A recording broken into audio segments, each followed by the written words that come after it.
Long days, pleasant nights, and welcome to Kingslingers, a Doof Media podcast journeying through Stephen King's Dark Tower series and beyond. I am your host, constant reader Scott Daly, and joining me, as always, fresh off his trip around the sundial, it's Matt Freeman. How's it going today, Matt? I told you it was counterclockwise, Scott. See, sometimes I don't even have to write the joke into the script. I just trust that you'll know what I'm wanting to do, and it works perfectly. You just serve, Yeah. This is 7 years of podcasting come to fruition right here. It's all been worth it. Yep. This week on the show, Fairy Tale continues as we discuss chapters 15 through 18 of Stephen King's novel. Charlie's journey to the sundial begins and ends as he travels towards and through the abandoned city of Lilimar and saves the life of Rader. Thank God. Thank God. Matt, what did you think of this week's reading? I really loved this. I really enjoyed Stephen King's take on this sort of genre pastiche. The tone of this was great. It was really creepy. It was really fun. There was a real feeling of magic to it, which is something that I kind of often feel is missing from stories that attempt to do fantasy, which is weird because it's like you'd think that would be a thing that you would that would be plentiful in the fantasy genre, but very often they don't have this sense of kind of the spectacle or the wonder of magic or the horror of magic. And I think King captures all of that in this week's reading. Yeah, I'm so happy to agree with you on this one. I was kind of absolutely enthralled by everything that happened in these 4 chapters, and I'm really like scratching my head at this point. This is our 4th episode of 6 covering this book. I don't actually know if that's true. Of 7, maybe. We've after this week, we've got 3 more weeks, so 7. But not counting our overall discussion. So we're past the halfway point of the book at this point. And I'm still really enjoying it. And so I am kind of scratching my head going like, what is it about this book that people don't like? And perhaps it's still coming. Maybe next week we'll be singing a different tune, but I was so into everything that happens on these pages. And I think you're right. It is King very clearly trying to do a very specific thing.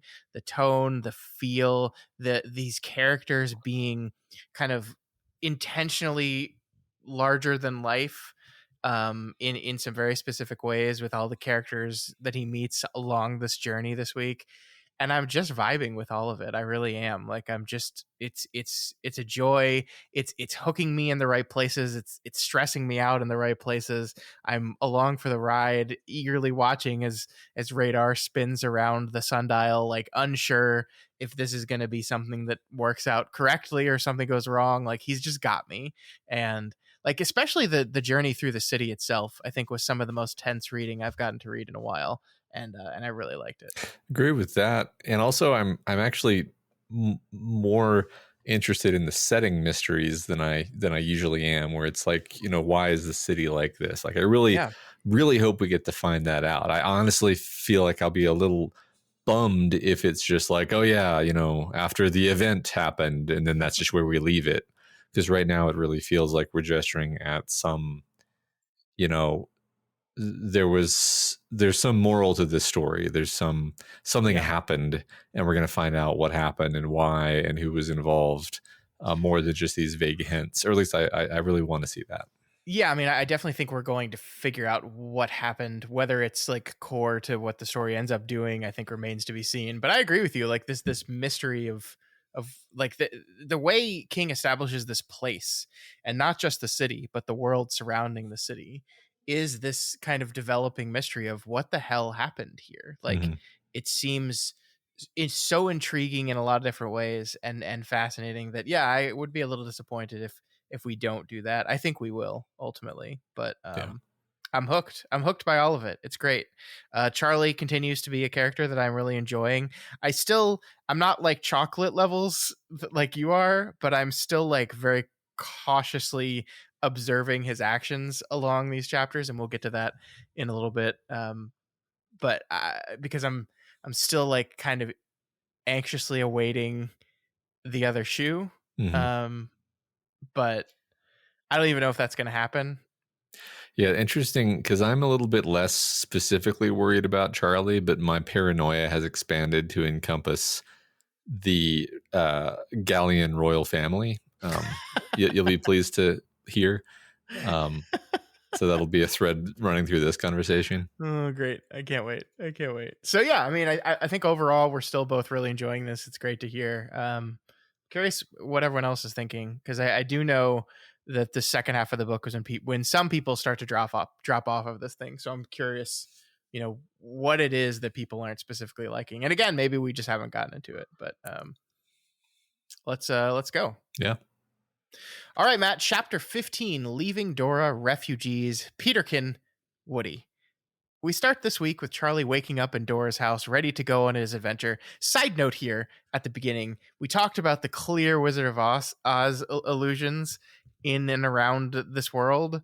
And a listener had to point out to me, Matt, that Dora is very close to Dorothy, as in the character from the Wizard of Oz. Uh-huh. So I felt pretty stupid. Yeah, I also didn't get this. I feel like you're right that it was sort of right there, but at the same time, I'm like, well, what are we doing with that? Like, is it really just a coincidence or a sort of coincidence where it's like not like there's not an implication to it. It just is like, oh yeah, there's stuff in this world that's kind of like Wizard of Oz. Yeah. Anyway, moving on.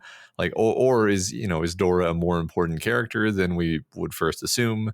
Uh, I lean toward the first, the former, in just like, yeah, this is a world of story, and so there's going to be a lot of these resonances between our stories and names and events and so forth, and it doesn't particularly need to mean anything, but maybe it does. I don't know. What do you think? I agree. I think of those two options, I do lean towards the former as well. I will say, like, the big thing that I think we need to eventually figure out is what we're doing broadly with all the specific fairy tale references and the meta aspect of this book. Like we're talking about with Dora's name, and like we're talking about with the mysteries of Empis. Is this stuff we're just doing for fun? Or is this like tying into a larger thematically resonant exploration of the concept of fairy tale? Mm-hmm. I kind of hope it's the latter.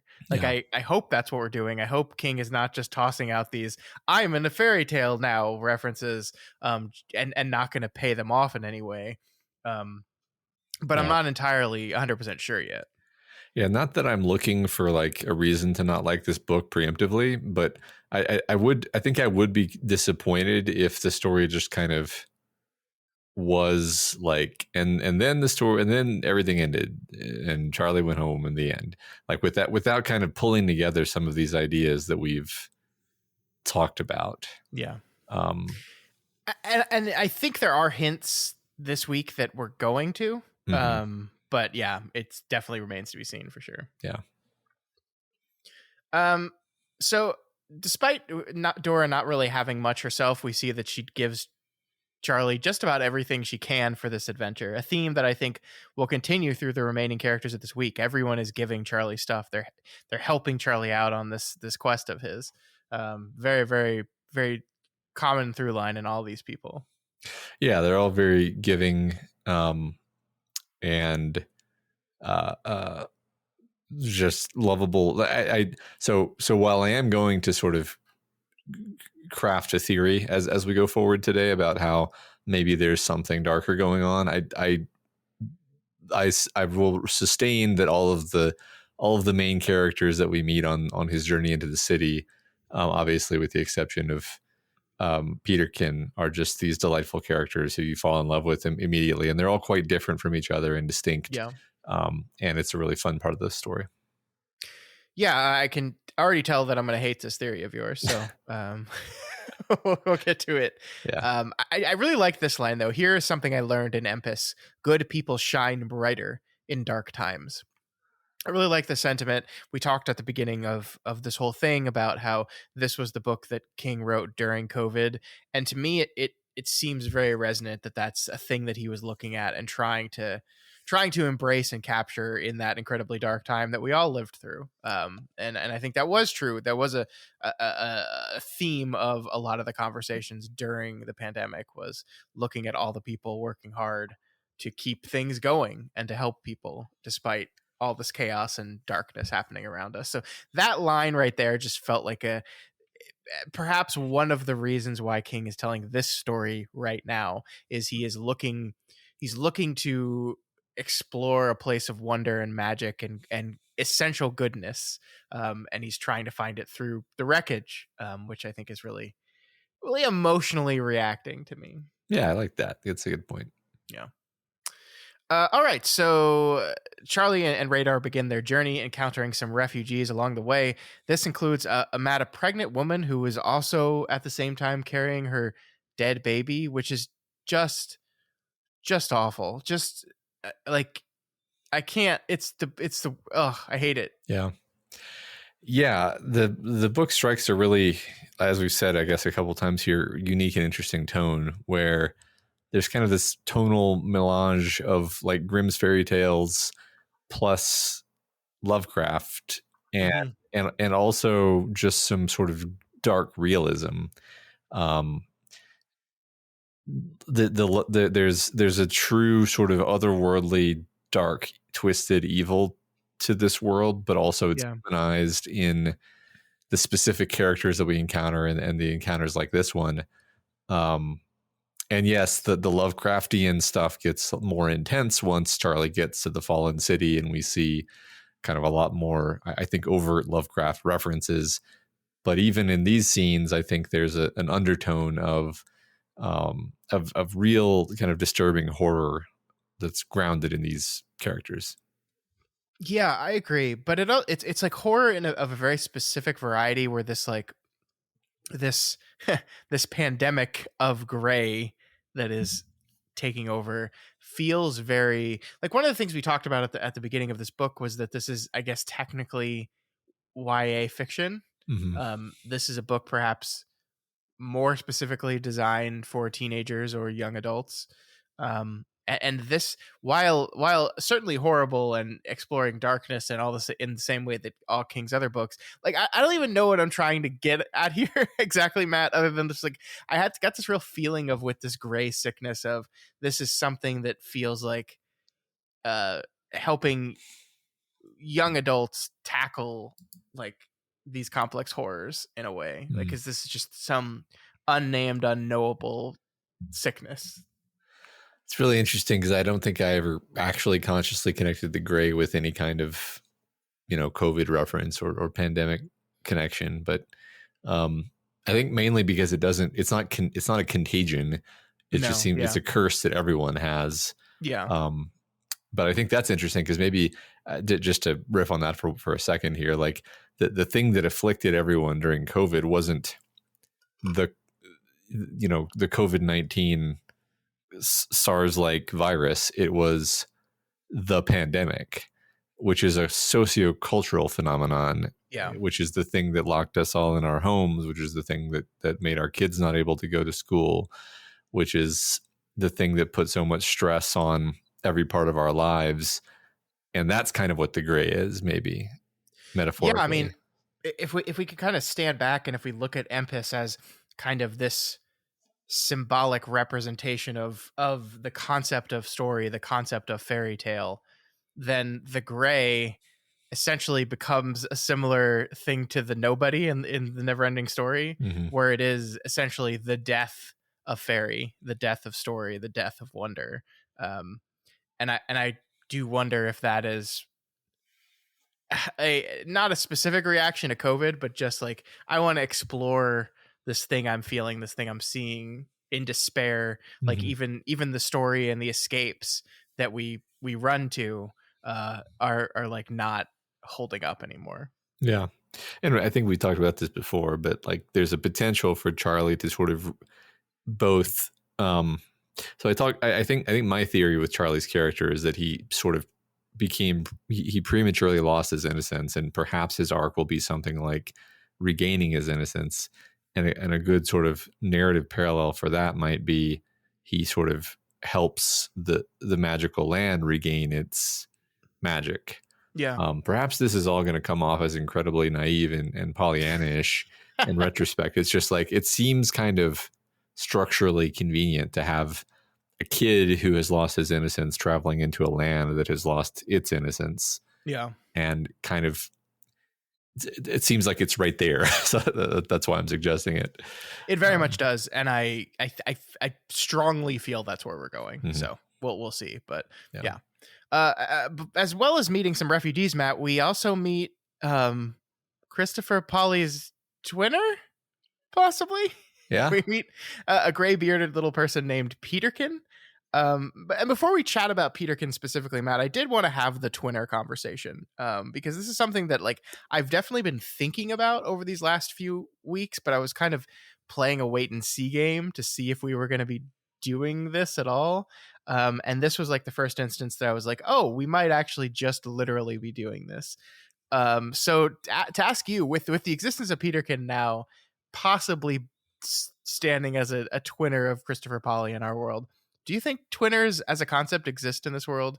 And do any of the characters we've met so far in the real world have any twinner that we possibly already have met or will meet soon? What do you think?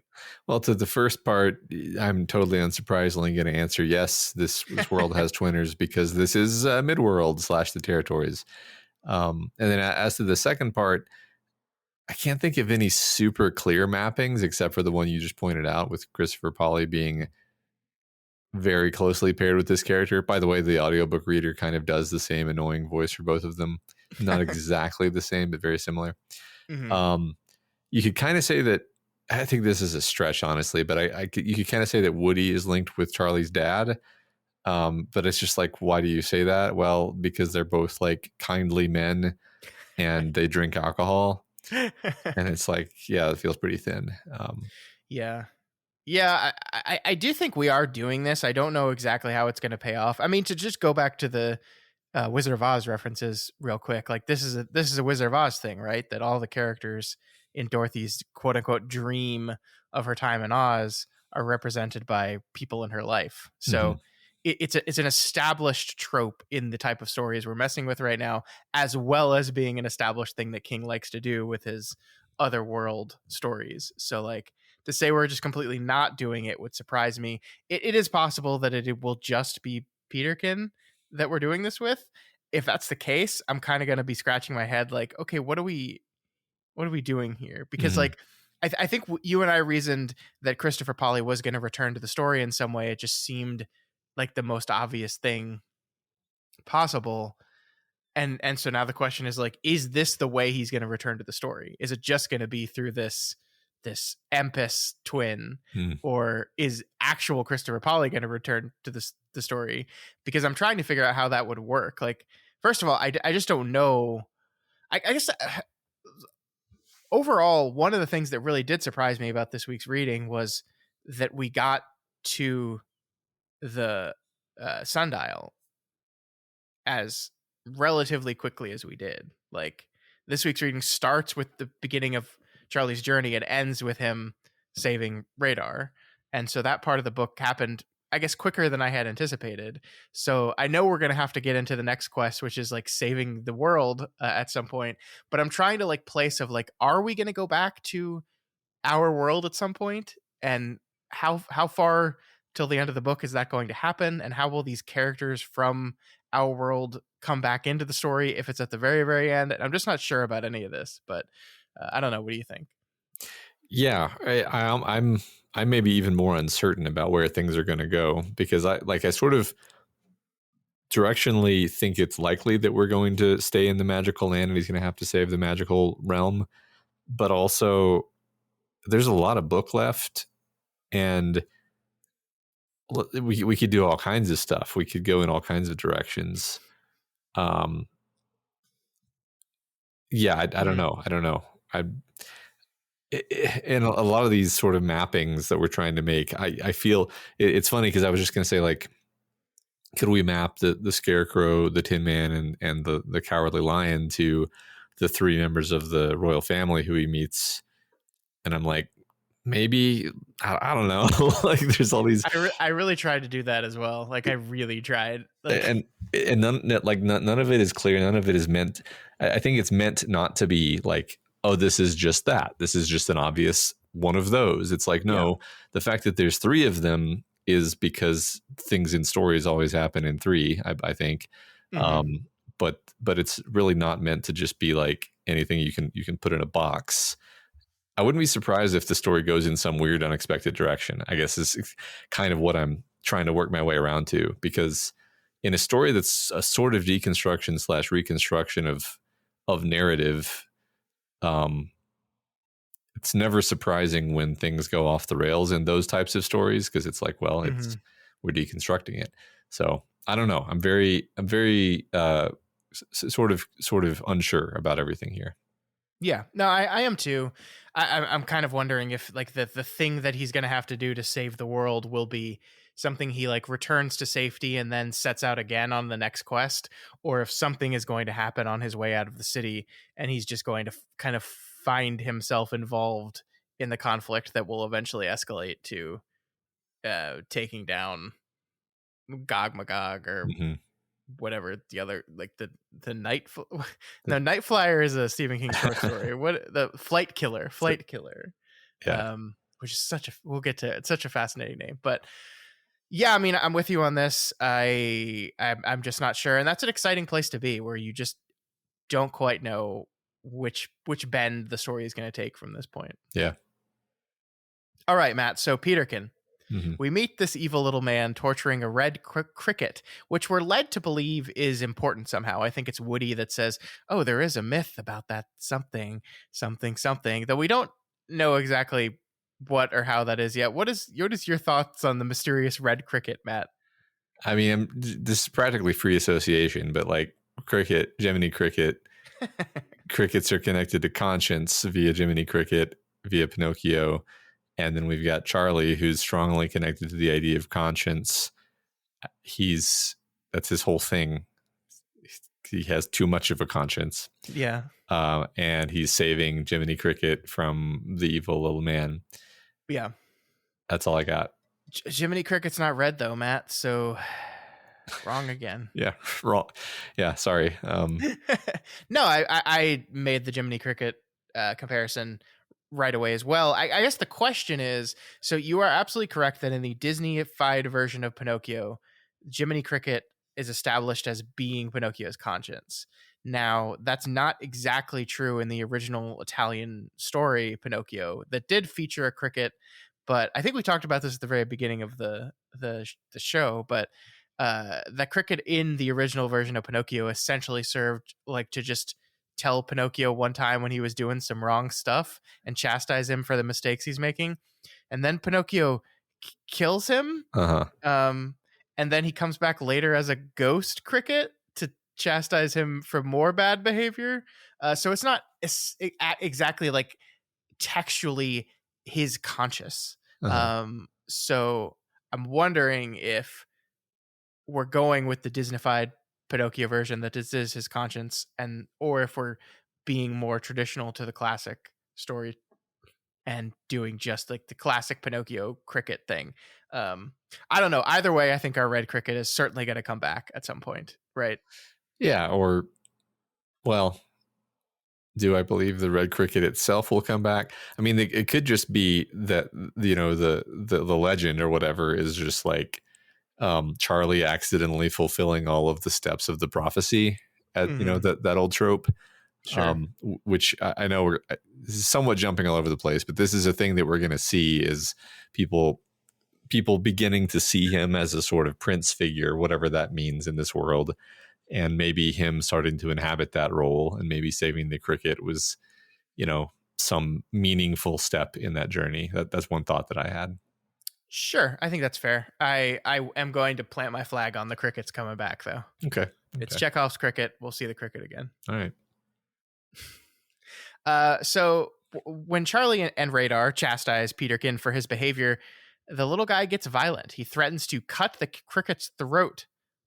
which is like I think the first time anyone in books have ever like threatened a cricket Yeah, and ever. implied that a cricket had a throat. Yeah.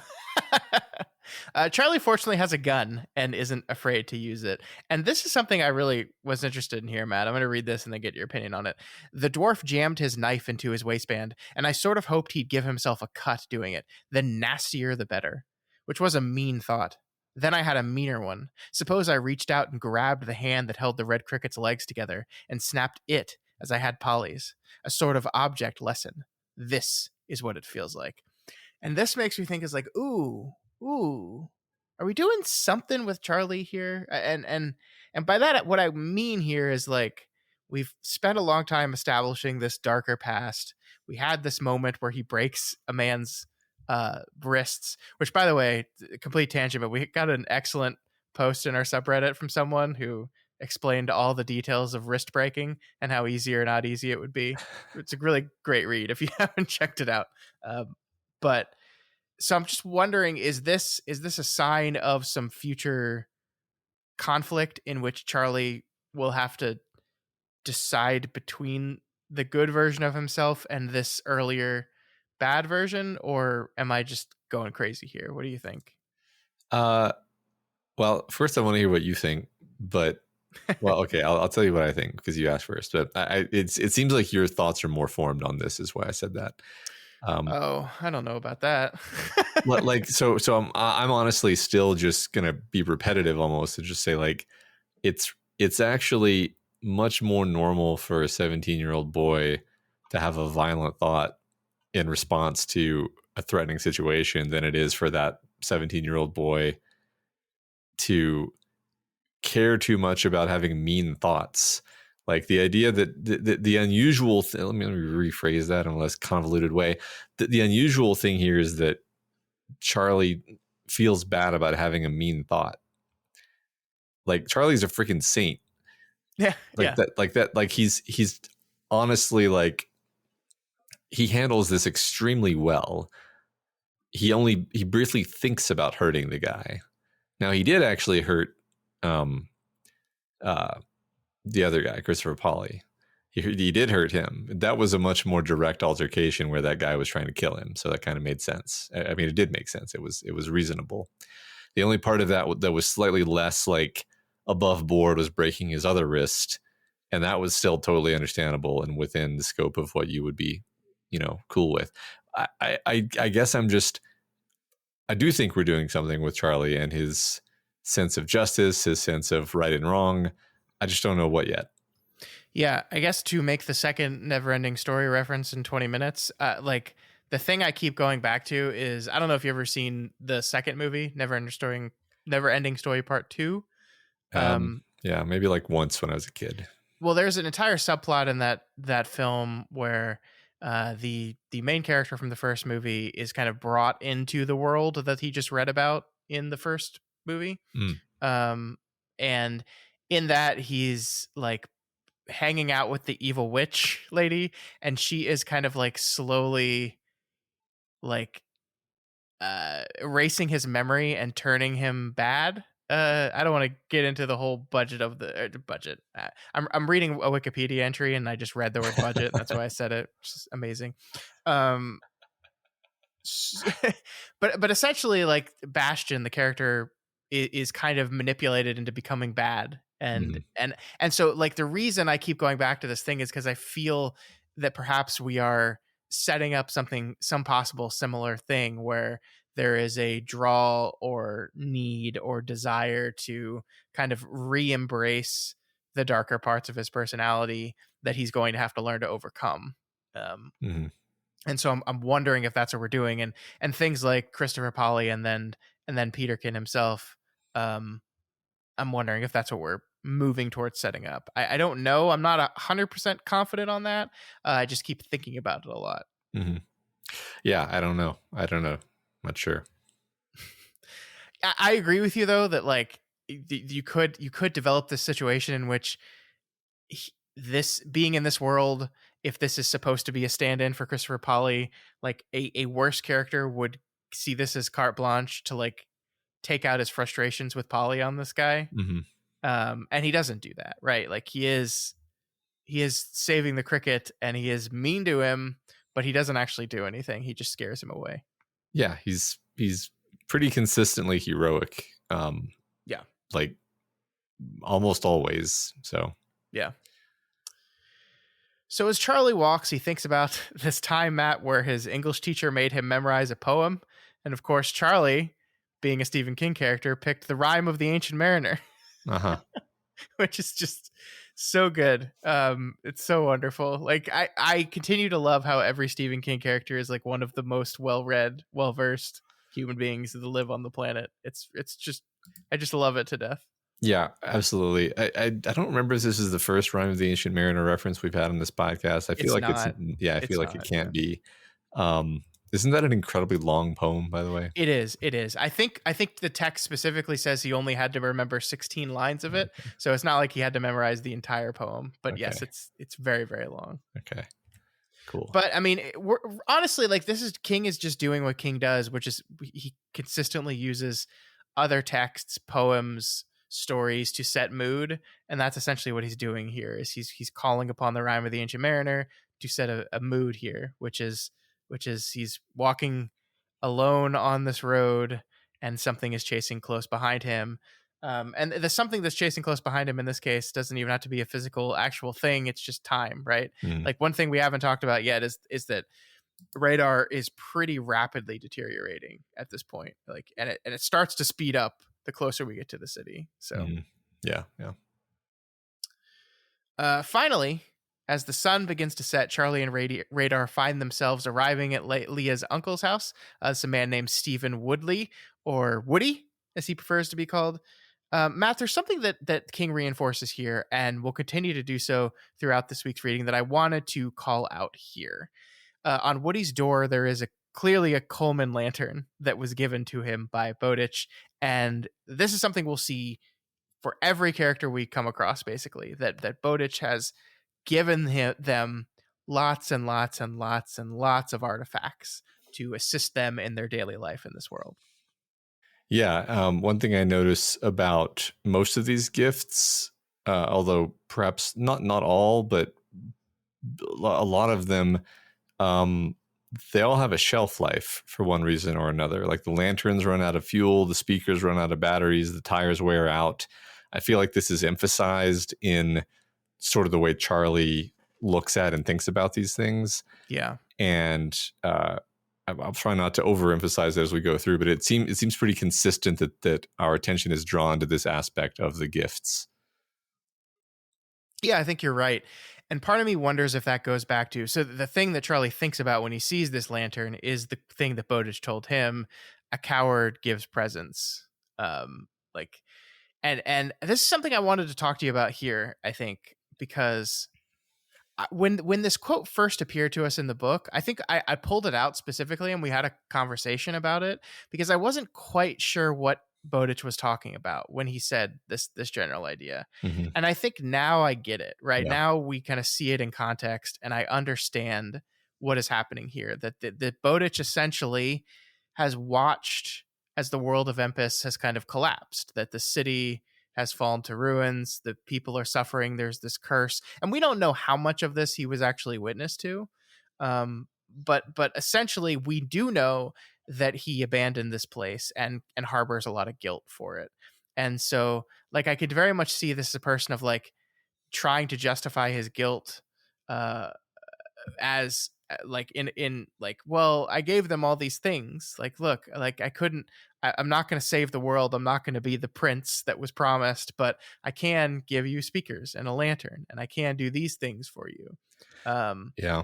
And ultimately in his old age, that excuse has stopped really working on himself, that like he's just regretful of everything, actually. Mm-hmm.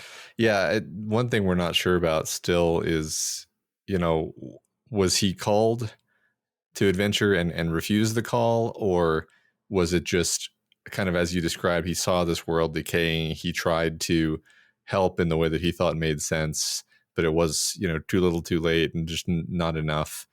In other words, is Bowditch a failed savior, or is that just never his role in the first place? And in either case, like, is Charlie the new like kind of candidate savior? Yeah. I don't think it's totally off base to suggest this, because the universe does seem to sort of be pushing him into this role. Charlie, I mean, Yeah. Yeah. and you can imagine maybe something similar happened with Bowditch when he was younger, and then something happened that led him to not follow through. And I think one of my fears, honestly, at this point, is like maybe something similar happens with Charlie, where he also is put in the position where he could, try to be the hero, but it would be too much of a risk, and so instead he also, abandons this world.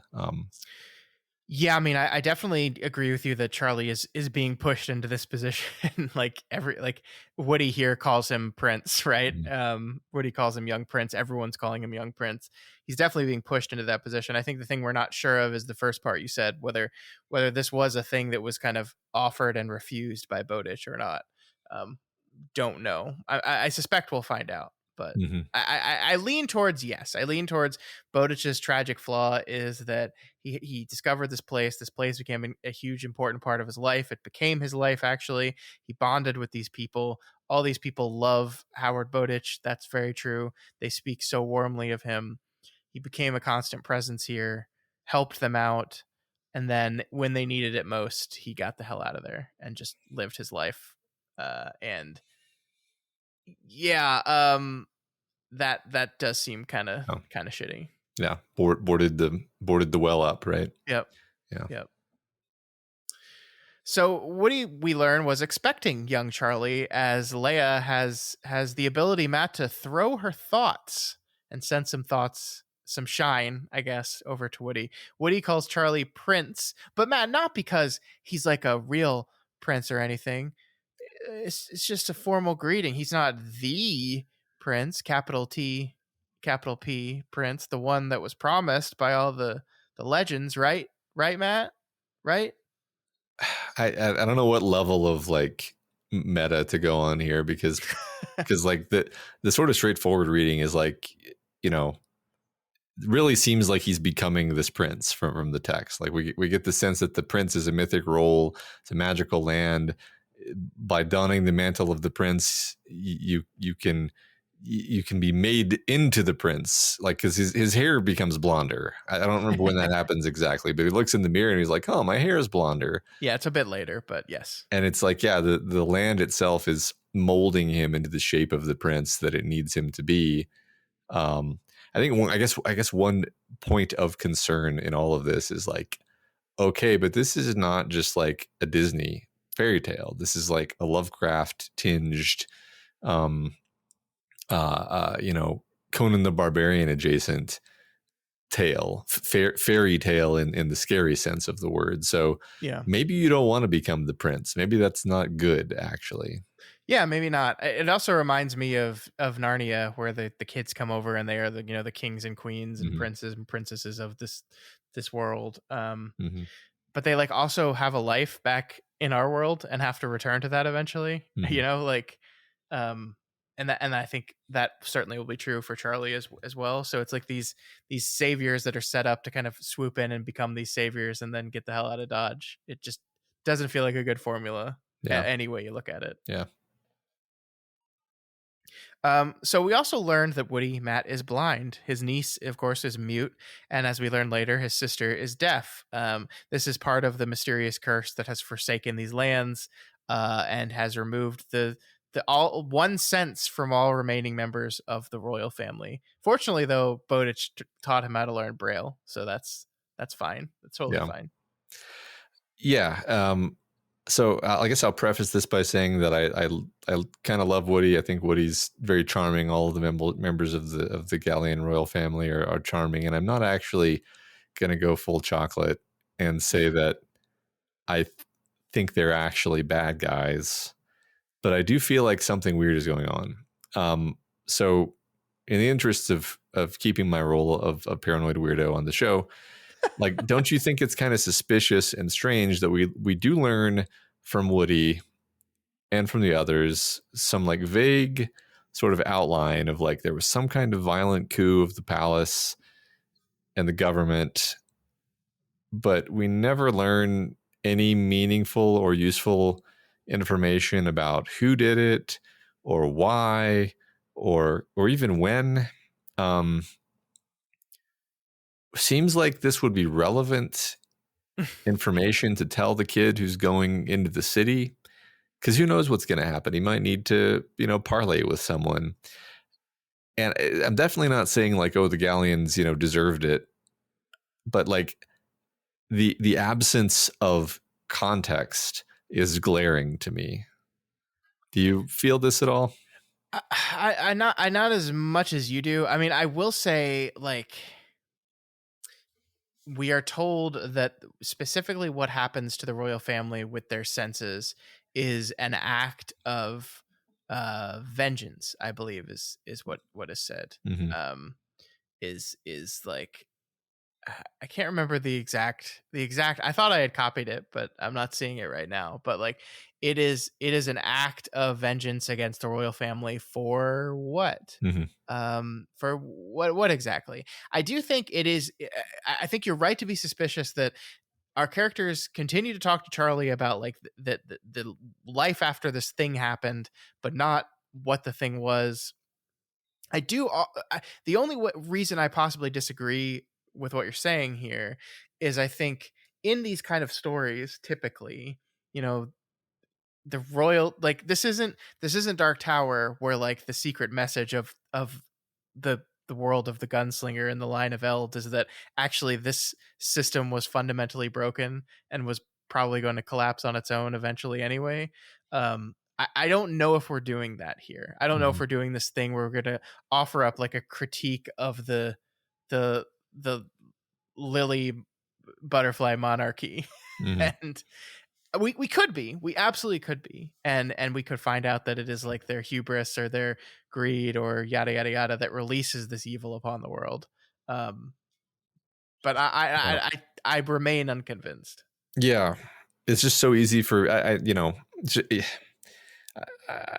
feel you. It's just very easy for me to imagine like Charlie making the return trip, having some encounter, learning some information, and then making the return trip back to the well and having sort of an inverse series of conversations with these people and learning some new recontextualizing information that changes our understanding of what's happening here. And again, it's not like, oh, they were the ones who were bad the whole time. That's I don't think we're gonna do that.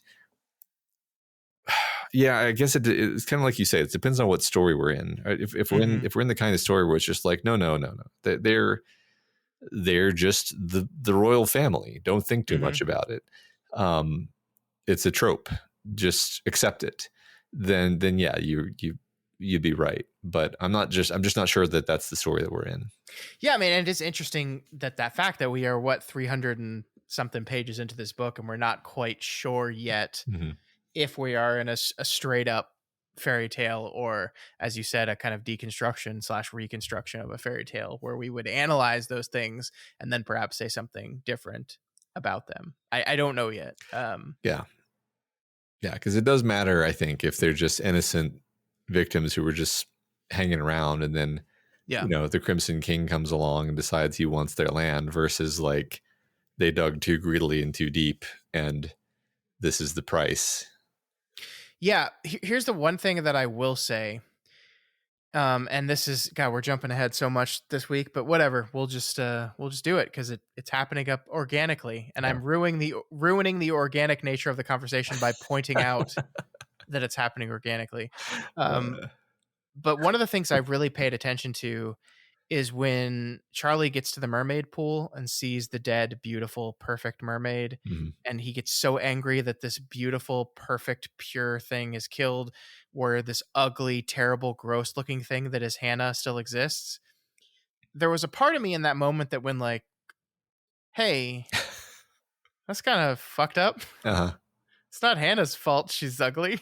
um, and like there's a part of me that goes, oh, this is just like fairy tale. Like this is Mhm. just like in fairy tale, like it is a simplified archetypal version of things where fair and beautiful are synonyms for good, right?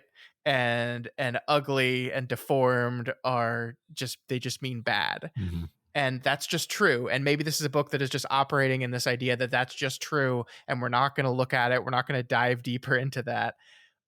Or it could be doing that exact thing, right? It could actually be critiquing this idea, that beautiful means good, ugly means bad. Because it is interesting that the vengeance wreaked upon the royal family is a disability. Essentially, Mhm. they become disabled, and also the way the gray works is arguably another form of disability. Um, and so perhaps the vengeance is, you looked upon people different than you, with disdain. You ostracized them from the world of fairy tale. You made them into the bad guys, and th- us seizing power was this act of, I think he says, spiteful vengeance Mhm. upon you for that.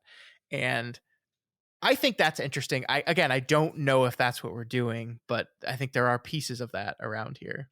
Yeah, I think in the interest of not totally derailing and disordering the conversation, I'll sustain my comments, but I want to follow up and talk about Hannah. So when we Sure. get to Hannah, I'll make my remarks. Yeah. Okay. That's fair. That's fair. All right. So let's move on. We do get to learn the name of Hannah. This is the first time we hear of Hannah, who, as you said, we'll talk about later. But I particularly loved this. Speaking of talking about the meta nature of this thing, um, Charlie is talking to Woody about the death of Bowditch, and he says he had a heart attack, and Woody's response is, "Ah, a little pain, then gone. Better than the gray." As to your question, once upon a time, Adrian said that's how many stories started in the world he came from. Yeah, it is. And things I've seen over here are like those stories. As are things where you came from, I'm sure. It's all stories, Prince Charlie. So I love that. Just like that final quote. It's all stories, all of it. Everything is story. And I think that's leaning in a little bit to what we're perhaps doing here. Yeah, I like that. So we learn the story of Lilimar. Did they say it that way in the book, by the way? It seemed like that's what it was called. Or is it Uh, Lilimar? I think it might have been Lilimar, but I like it does feel a little bit more fantastical to call it Lilimar because it's just Yeah. more whimsical.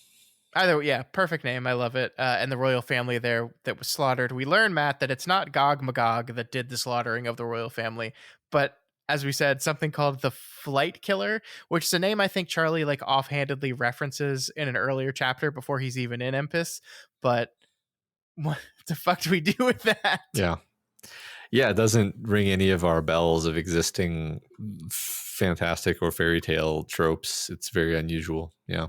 Yeah. And I mean, I also kind of feel like Charlie has been walking around with this sense of like Gog Magog, Gog Magog, Mm-hmm. thinking about Gog Magog, and then he gets here and like no one is mentioning Gog Magog. So it's like, is he totally off base, or maybe he's not off base, and it's just like this is sort of a deep rooted thing where Flight Killer is a manifestation of Gog Magog. We just don't know enough. Like, and that's part of what's weird, I guess, and what nags at me consistently is that none of these characters can or will talk about this stuff.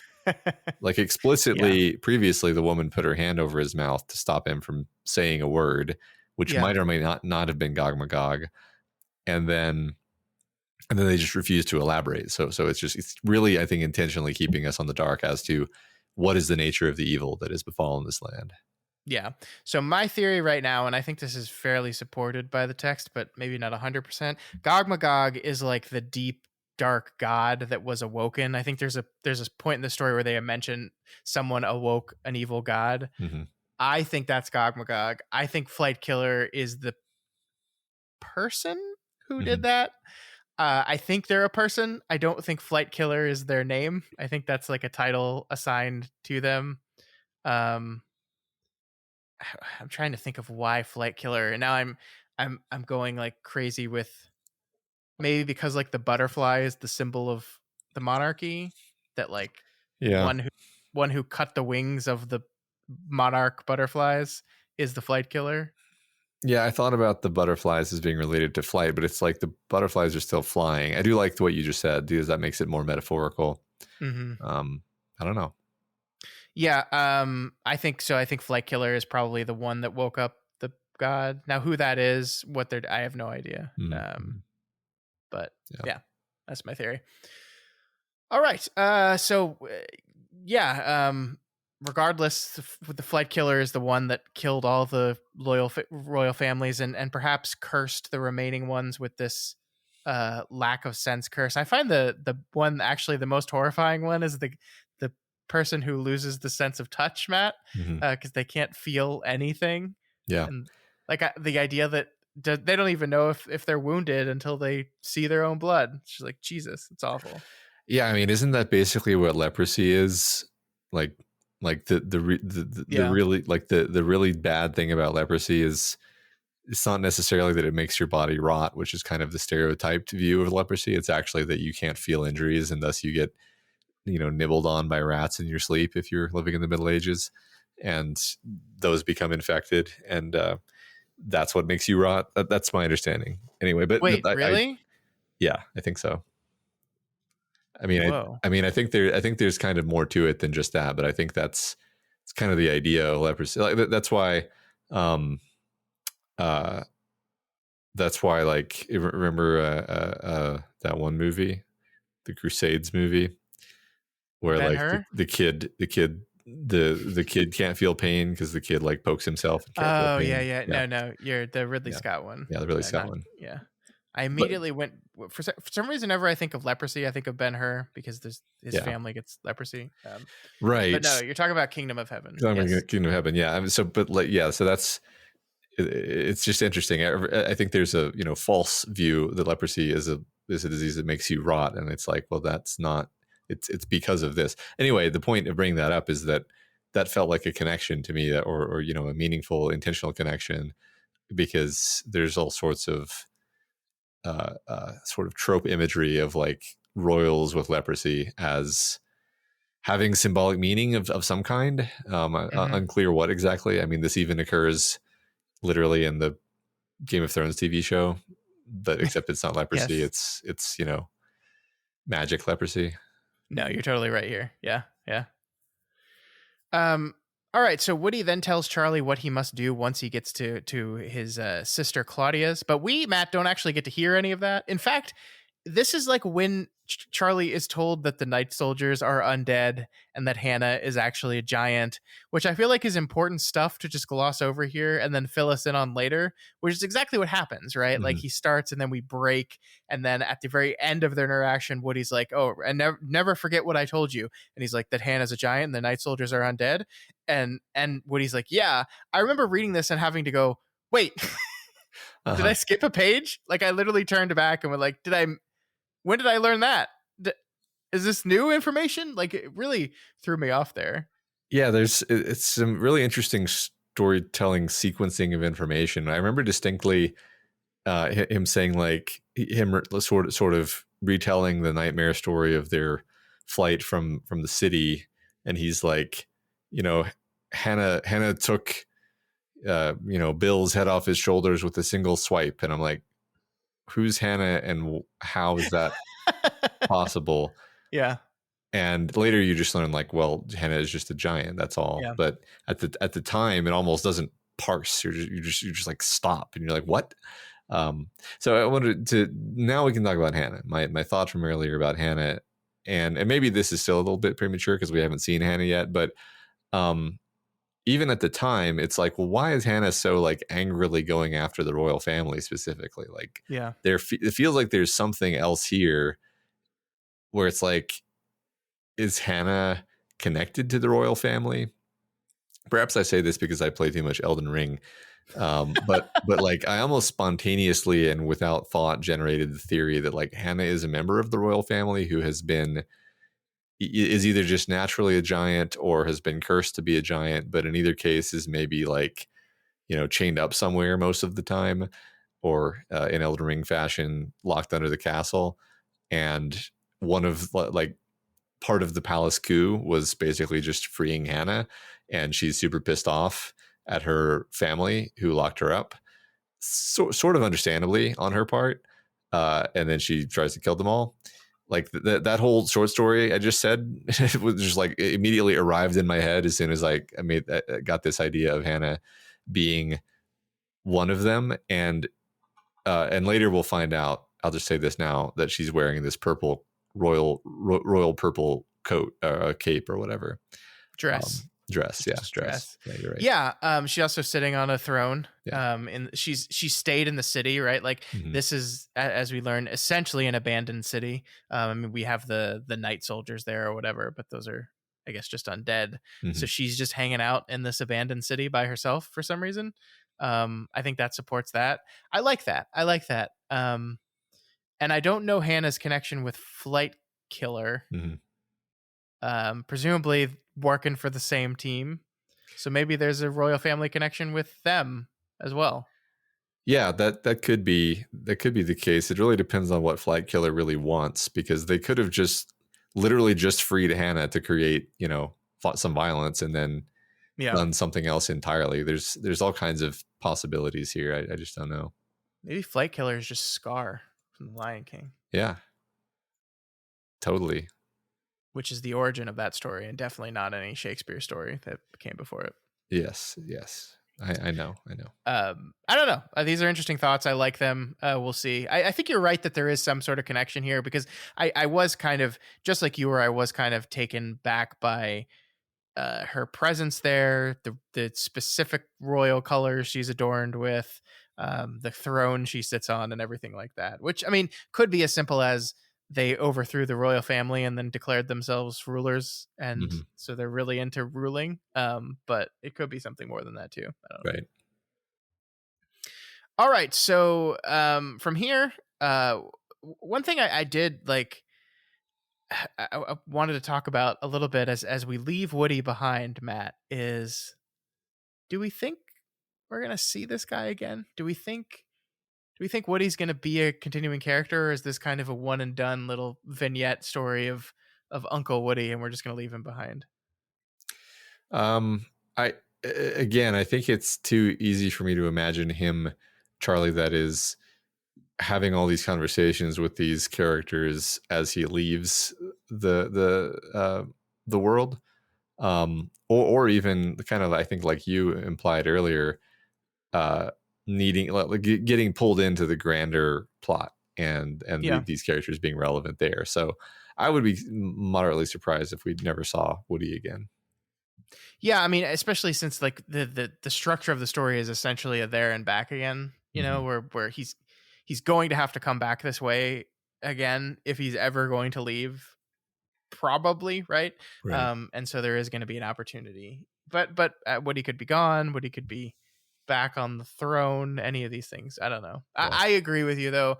I think we're definitely going to see this character again. I think all three of these characters, I think Leia, Woody, and Claudia are three characters we're definitely going to encounter again before the end of the book. I agree. And this is maybe one of the specific things that I meant at the beginning of the conversation when I said I'd be disappointed if certain things don't get wrapped up. Like, if we really did just like meet these characters so that they could give him, a quest item, and then that's it, then that would feel kind of unsatisfying. It really feels like something's being set up with them, and that we need to finish some of these conversations and tie up some of these loose threads.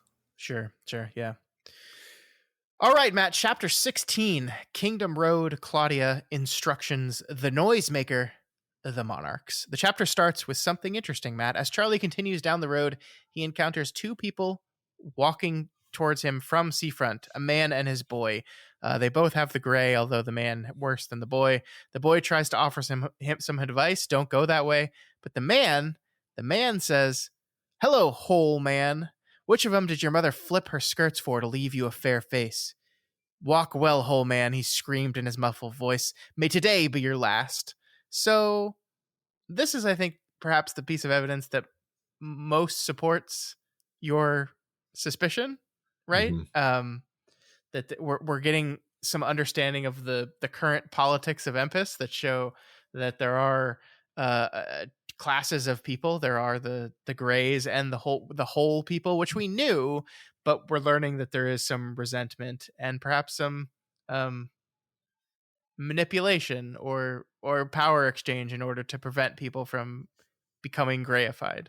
So are you seeing what I'm seeing, in that like the only whole people that we've met seem to be the royals, Yeah. with the exception of their specific curse? Mm-hmm. Yeah. Yep. I mean, interestingly, Peterkin, while he's, I forget, Peterkin does not have the gray, does he?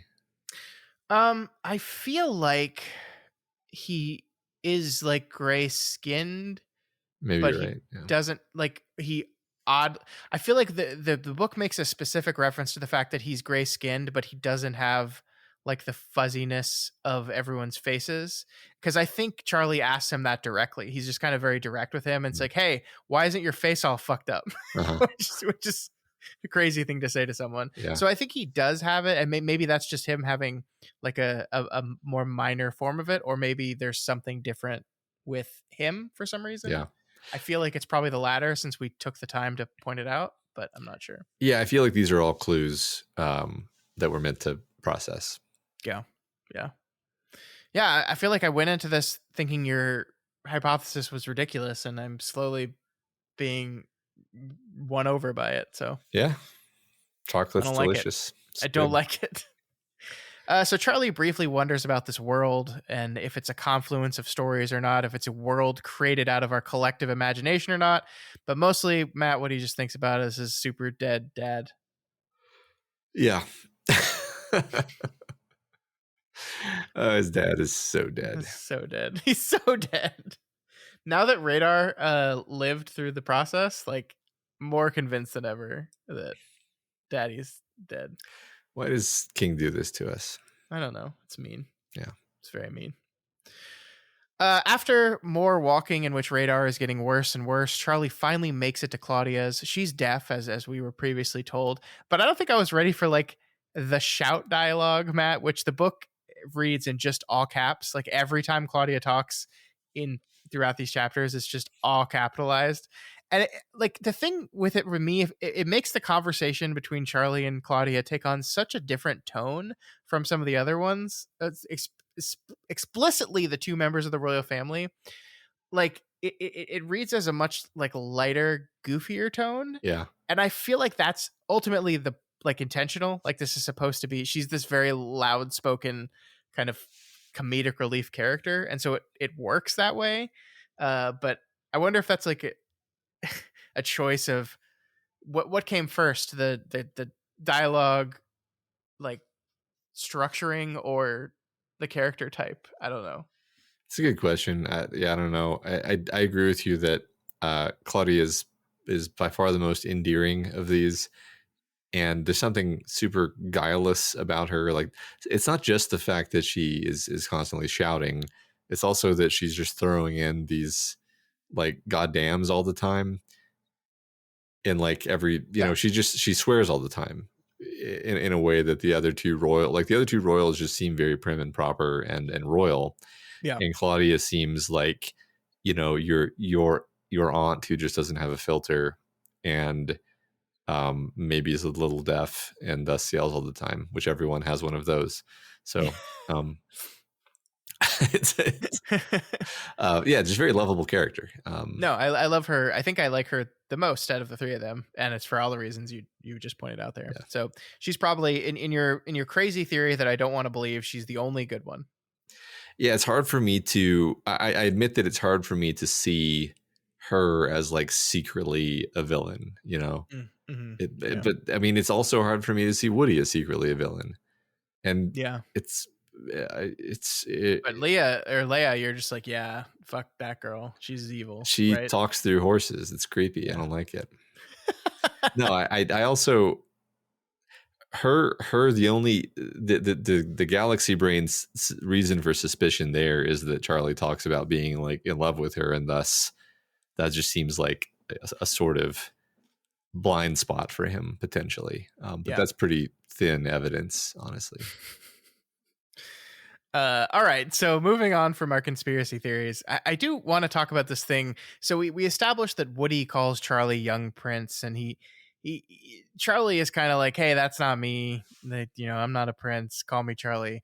But then when he gets to Claudia, she calls him young prince, and because she's deaf and can't read lips, he can't like deny that. Like there's a specific moment where he's like, I thought I would try to deny it, but I knew there wasn't a way. So I guess I just have to begrudgingly accept that. And I think that's like a great signal to like the growing acceptance of this role he's slowly becoming over the course of this book. That Mhm. like it's like before it's like Leah, I don't know why I keep saying Leah. Leia didn't call him Prince at all. Woody calls him Prince and he kind of denies it. Claudia calls him Prince and he's just like, yeah, okay. Like this is a perfect kind of transition as we meet these royal characters. Totally. Not quite a 3-beat because it's actually not present the first time, but yeah, Yeah. I think it is a pattern. Yeah. Yeah. I also really like Charlie's constant comparison between these three royals and the three little pigs. We haven't talked about that yet, but I really do like that as the wolfies outside continue to pester all of them, and especially with Claudia's her place is essentially like a shack, right? That's where she lives. She lives in like a shack. It is not the strongest little pig house for sure.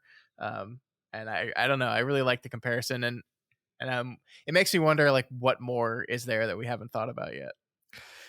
Yeah, that's funny. Yeah. I was sort of asking myself along those lines, like, is there more to this than just a cute comparison? Um, and I guess at this point, my answer is like, yeah, there is, but only in the sense that everything in this place is built out of tropes. Yeah. But yeah, as we talked about at the beginning, to what end ultimately? Yeah. Right. I hope to one at least. Yeah. Yeah. So Claudia applies a salve to both Radar's injured hind legs and Charlie's hands, blistered after pulling the cart for so long. Then she begins to instruct Charlie on exactly what he has to do over the next 2 days to ensure he gets to the sundial and back on time.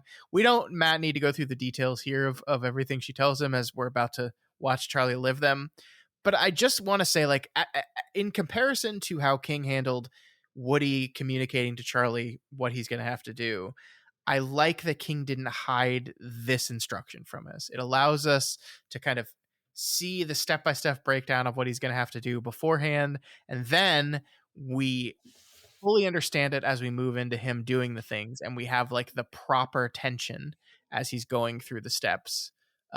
Especially when he's like, why haven't I heard the second bell yet? Like it's just everything here allows for the tension to be ratcheted up to the appropriate amount, I think. I totally agree. Everything past this point was incredibly tense for me. Really, the whole rest of this week's reading was incredibly tense. Yeah. Yeah. And then they're talking about Charlie's overall mission, right? This thing, he's going to save Radar. He has to save Radar, and none of the people he's met so far have told him like, "Hey, that's not a really good idea." They're kind of in full support of him. But we get this line here that I thought was interesting. I wrote, "She'll die if I can't refresh her." She read it and thrust the pad back at me. "Do you love her enough to die with her?" I shook my head. Claudia surprised me with a laugh that was almost musical. I thought it was one small remnant of what her voice had been like before she had been cursed to a life of silence.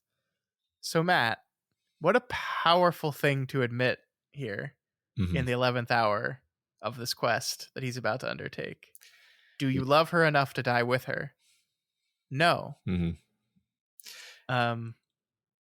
That comes off as kind of callous and cruel, but here's the thing, and I'm about to say something that might not make me popular with some of our listeners, but like, I love my dogs. I love my dogs so much. Mm-hmm. But they are dogs, right? Mm-hmm. Like, if you're asking me, would I give up my life for a dog? No, Yeah. I wouldn't. I would not. Like, Right. my dog got cancer over the summer, and it was awful. And they told us all these different things we could do, all these different treatments that would cost thousands and thousands and thousands of dollars, and would maybe have helped her live a little bit longer, maybe not. And like, it might sound callous, but that's not a thing I'm willing. Certainly a thing I'm willing to do for a human being, right? Not a thing I really am willing to do for a dog. And And there's people out there listening that might be willing to do that for a dog. And I'm not saying you're wrong in doing that, but that's just like the calculus I make with my animals in my life that I do love dearly. And I think like, I think it's interesting that we're doing that with Charlie and this dog that we dearly love now and he dearly loves and is the impetus for this entire quest. And then we're right before he's about to start the final leg, enter the city, get to the most dangerous part. We're going, okay, but do you love her enough to die for her? And the answer is no. Mm-hmm. Yeah, it's first of all, you know, I'm with you on all of that, and also the story itself has emphasized that this is a very old dog who's lived a full dog life. Yeah, and you know, far be it for me to say like, therefore it's okay that the dog die, because I'm not a fan of the idea of there being a natural death anyway. But mm-hmm. if we're ranking things, like the 17-year-old boy should not die for the dog. I think that's just pretty straightforward. And Charlie understands this. Like, even though he does love the dog, he has this sense of proportionality. And I think, you know, bringing this up here, I think it makes me worry that this is going to be relevant, because I mean, you've expressed a lot of relief that Radar got on the sundial and was successfully de-aged. But from my perspective, we're not out of the city yet. We're not out of the magical land yet. We have no idea what's going to happen. So, yeah, I would best describe my relief as very short term. yeah.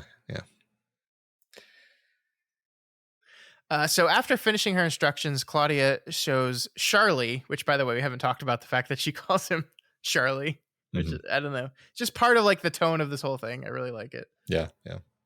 He shows Charlie the gift that Bowditch got for her, which is a bunch of speakers and a noisemaker that scares away the wolves. This goes back to what you were talking about earlier, Matt, that we're introduced specifically to the idea of, okay, well, Claudia, what happens when you run out of batteries?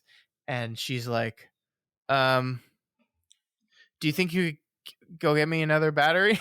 Right? Uh-huh. Like it's this real feeling that this thing that Bowditch set up in this world that you talked about this already, but let's emphasize it again here. This thing, the way Bowditch helped, the way Bowditch aided these people was to temporarily keep things going. Mm-hmm. It was not a fix. It was not a cure. It was a salve, essentially, with just like the salve she just put on Radar. Like that thing works. It makes Radar feel a little bit better for a while, but it's not going to last. And that's what all these gifts from Adrian Bowditch are. Yeah, it helps, but it's not a solution. Yeah. Yep. Yeah. Just as an aside, I think I love the idea that she doesn't call him Charlie, because as a midworlder, she can't imagine that a person would be named Charlie, because that's just this evil connotation. Anyway, come on, no, it makes perfect sense. Yeah, like I like the idea. The various characters, I guess mainly Woody, have referred to our world as having, you know, magic or power, sort of different from his world. I forget what he says exactly along these lines, but he says something like that. And it's like, yeah, our world has this powerful magic in the form of our technology, but all of our magic is ephemeral. We make these amazing tools, but they wear out, they run down. And that's maybe in contrast, maybe just true in a different way for the magic of Empus. Yeah, I mean, that is the Dark Tower, right? Like the textually, the ancient ones, old ones, like destroyed magic, but propped up the world and the beams with technology, and that technology was dying and wearing out, and that's the reason why things are starting to collapse and fall apart. So yeah. I think that fits right in line with Dark Tower mythology. So I think you're onto something there for sure. Yep. All right, before he goes to sleep, Charlie goes into the bathroom and looks in the mirror, and what does he find, Matt? Well, he finds himself, but you know, his hair, it's just it's a little lighter. It's like, you know, when you go to the beach, your hair just gets a little lighter. Yeah. That's nothing else. It's not that he's taking on the archetype of the mythic prince. No. I mean, you talked about this before, but like, this is 100% what's happening, right? Like in in a day's time, 2 days time, 3 days time, he might just be full like blonde hair blue-eyed Yeah. guy, right? Which is pretty funny when you think about it. The idea that the mythic prince is blonde, like it's like stereotypical. It's like a very Yes. stereotypical conception of what the prince must be, which kind of says something about the structure of this world of stories and tropes. It's actually like, I think it's actually pretty interesting that it's like shoehorning him into this other person who is going to look like Prince Charming. Actually, Prince Charming had brown hair, didn't he? I don't know. It's going to look like the guy from Little Mermaid. He also had black hair. I thought he had blonde hair. No, Prince Eric definitely has black hair. It's going to look like John Smith from Pocahontas. Wow, that's where we're going. That's the noble prince John Smith from Pocahontas, the mythic prince John Smith. Wait, how I'm looking through like which princes in these fairy tales have blonde hair? I don't know. It's kind of that's kind of why I reacted. Like we all are simultaneously unsurprised that the land is turning his hair blonde, and also it's kind of a weird association. It's like Snow White, no. Yeah. Cinderella, no. Sleeping Beauty, no. Not even the Beast. The Beast had brown hair. Fuck.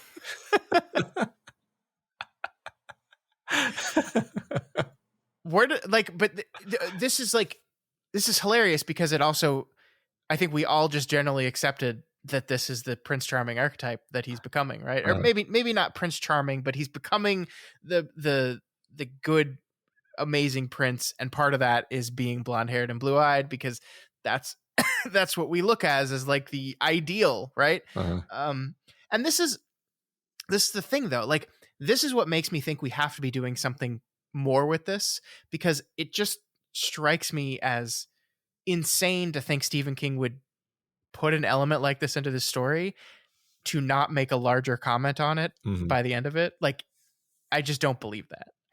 I flat out don't believe that. I will happily eat crow if I'm wrong about this, but yeah. It will be weird if we don't do anything with this. Yeah. So Claudia gives Charlie her tricycle for the journey, and takes him to show him something. And there's just some beautiful writing here at the end of the chapter that I just wanted to highlight real quick. They go outside, and Claudia is looking towards the city, her home, by the way. And it says, she was looking towards the city, where the towers and 3 tall spires rose black against the brightening day. I didn't like the look of those glassy spires, even at a distance. Their configuration made them seem almost like faces that were looking at us. I told myself that was an illusion, no different than seeing a gasping mouth in the knothole of an old tree, or a cloud that looked like a dragon. But it didn't work. Didn't come close to working. The idea, surely ridiculous, crept into my mind that the city itself was Gog Magog, sentient, watching, and evil. Ah, love it. Yeah. And this is before he even gets to the city and finds out that it is sentient, watching, and evil.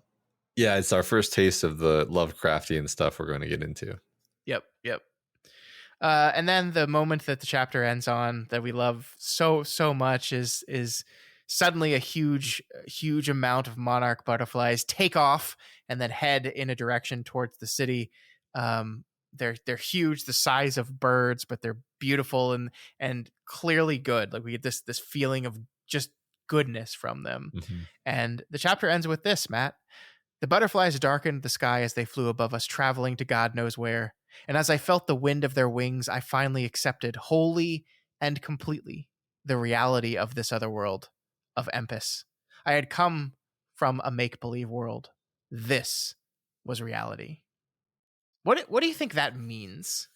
Is there something to read into there that he now thinks this is real and his other life is make-believe? I mean, I think so, right? I mean, he's this kid who comes from this horrible, tragic past, and this is a beautiful world that sort of offers the possibility of restoring some sense of wonder and beauty to his existence.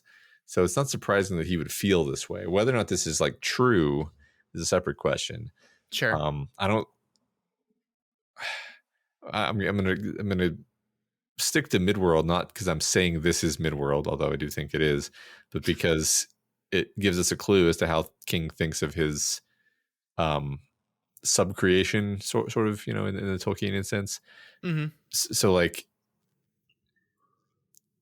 Midworld is never implied to be more real than the real world, nor vice versa, that I can Yeah. recall. Yeah. I don't think that ever happens a single time. So I think this is Charlie thinking this, not the text telling us this, in my opinion. Yeah, I think you're right. It does, like, I mean, I think it ties into the whole transformation that's happening with him, right? He's becoming Mm-hmm. the capital T prince.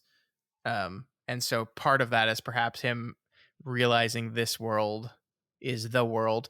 I mean, once again, I get feelings of Narnia and the Narnia stories, where I believe the children in the first Chronicles of Narnia book, the Lion, the Witch, and the Wardrobe, like spend an entire lifetime in Narnia. Mm-hmm. Like they become kings and princes and queens and princesses, and then just spend their entire life ruling over Narnia.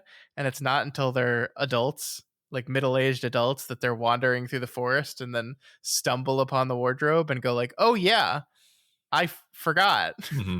about this whole thing. Now, time moves differently in this world, which we suspect might also be true in Empis. But that feels very much like that, where they like didn't even remember the the real world, the place that they came from. Like this became, they just became fully part of Narnia, and Mm-hmm. that has the same feeling to me, I think. Yeah, I like that. I like that a lot. I do feel like we're borrowing from Narnia in a lot of subtle ways, and Narnia is borrowing from shared sources too. But yes, I like the idea that um, even potentially that time is going to move differently in the same way that time moves differently in the Narnia universe. Um, I don't know. This is very compelling to me, the Narnia connection. Like, Yeah. I think I offhandedly made the Narnia connection of like, yeah, this is another Portal story like Narnia, but never quite took it seriously. And now I'm kind of pondering that as you laid it Yeah. out. That's cool. Yeah. Also, just a obligatory reminder to check out Lev Grossman's The Magician series, which takes this concept of Narnia and says, but what if bad? Yeah. What if everyone was horny? Yeah. And then the show took that. I don't know if you ever watched the show. The No. show took the what if everyone was horny bit to like 11. Oh my God. I loved the show. It's very, very different. Um, the reason I thought about this specifically is I think the show has an episode where they kind of inspect the idea of living your entire life, um, doing a certain thing, and then walking through a portal, and then returning to the time and place you were before you left, and how Uh, fucking traumatizing that is to you. I mean, Star Trek did this as well, but uh-huh. I love this concept because it's like, imagine being an 8-year-old girl who lived an entire life and then came back to being an 8-year-old girl. Yeah. There's a lot of implications of that the Narnia books just kind of gloss over. Cleverly avoid. Yes, yes, Uh-huh. yes, Yeah. yes. Anyway, check out The Magicians. I think it's a really good series. Yeah. All right, Matt, chapter 17, Leaving Claudia, Remembering Jenny, A Night in the Storage Shed, The Gate, The Haunted City. Charlie finally heads out towards the city proper, now on a tricycle with a fastly deteriorating Radar riding in the back seat.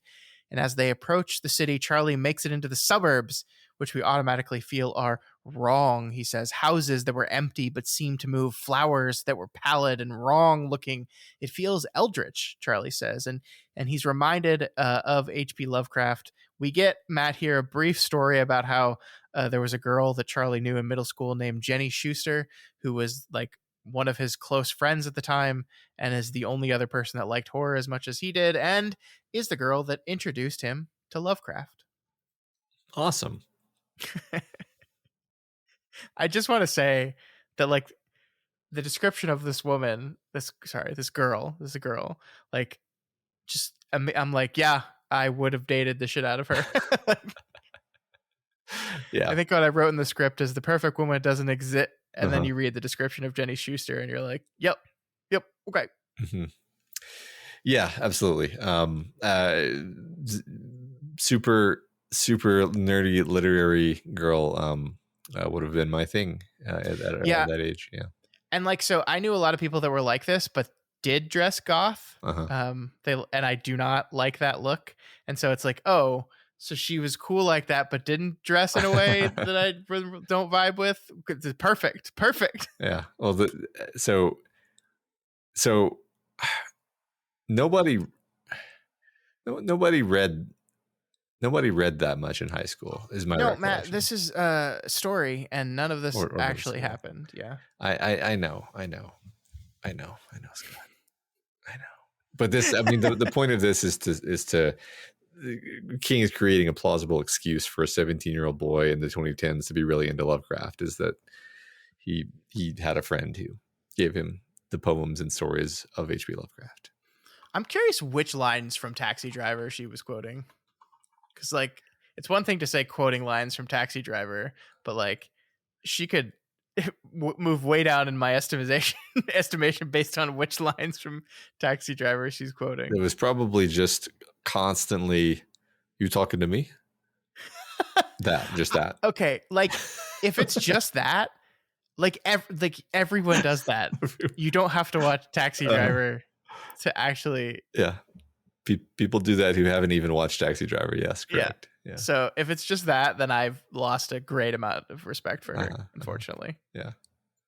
So I will no longer date this fictional middle schooler. Yeah, you're doing this to yourself, man. I don't know. I'm joking, people. Come on. So I do want to say, Matt, that Jenny will pay off later. Like I still think that Birdie Bird is going to pay off later in some way. But ultimately, I think this is just King being King, where he's like, it's not enough for him just to have Charlie say, this reminds me of a Lovecraft story I read once. He's got to build a story around it and tell the story of how Charlie discovered Lovecraft and why this was an important moment in his past. This is just Stephen King, right? Yeah, totally. And he's subtly nudging you to be like, hey, you should go read The Rats in the Walls and and Call of Cthulhu and all these other things. Yeah. So Matt, what the fuck is happening in Empis? Like, obviously there's like Eldritch horror. This is Lovecraftian. Something is bad and wrong here, but like, what is happening? Yeah, I continue to have a lot of suspicions and no firm guesses. Like, you know, again, to reiterate, did the Royals commit some sin that brought this on? Did the Falcon dig too greedily and too deep? Who is responsible for this? Is this, and what is this? Is this the actions of a person? Is it something more like an infection or a magical curse? The idea of it being a dark god, just kind of spreading a ill influence throughout the land as possible. Yeah. I'm just still like Gog Magog being awake is enough to cause all of this? Right. Yeah, that's possible. I'm still hung up on the role of Hannah in all of this. Like, what's her role? Is she central to what's going on, or is she just like, yeah, and then there was a giant also, you know? Yeah, I don't know.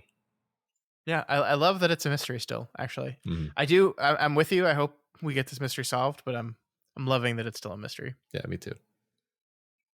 So finally, Charlie makes it to the first stop along the way in the wastelands between the suburbs and the city wall. He sees a shed with a little red wagon in front of it. He's supposed to spend the night here.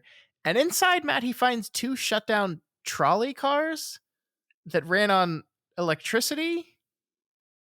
What is this place? The old ones, man. I'm telling you.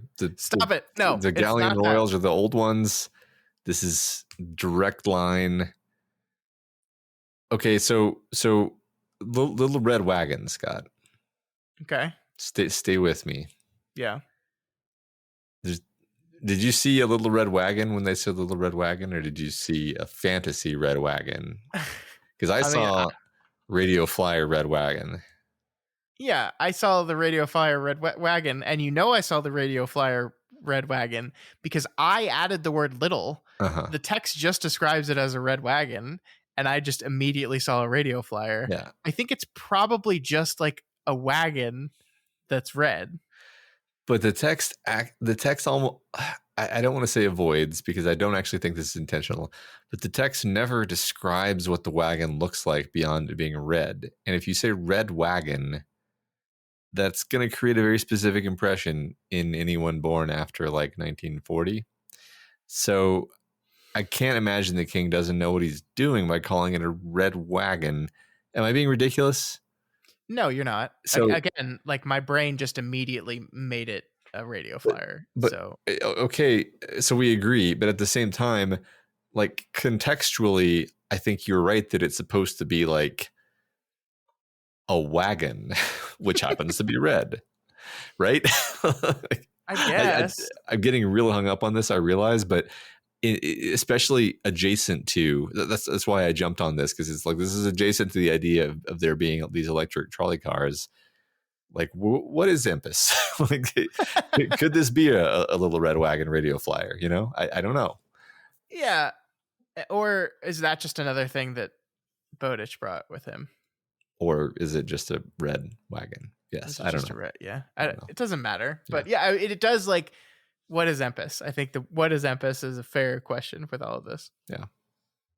So as Charlie waits in the shed for the night, we find out where the monarch butterflies come to when they fly away, and it's here. It's right here, right near the gates of Empus, or of Lilimar, landing on an old church. Matt, I love this moment. I love this moment where, like, they land on this church and the Lovecraftian horror almost immediately goes away. Charlie feels safe almost immediately. I just love this idea that in this world where everything's falling apart, where evil has won, there exists this like one small bastion of hope, and it is in the form of these symbolic butterflies that represent the last remaining vestiges of the power of magic that used to exist in this world. I really like it.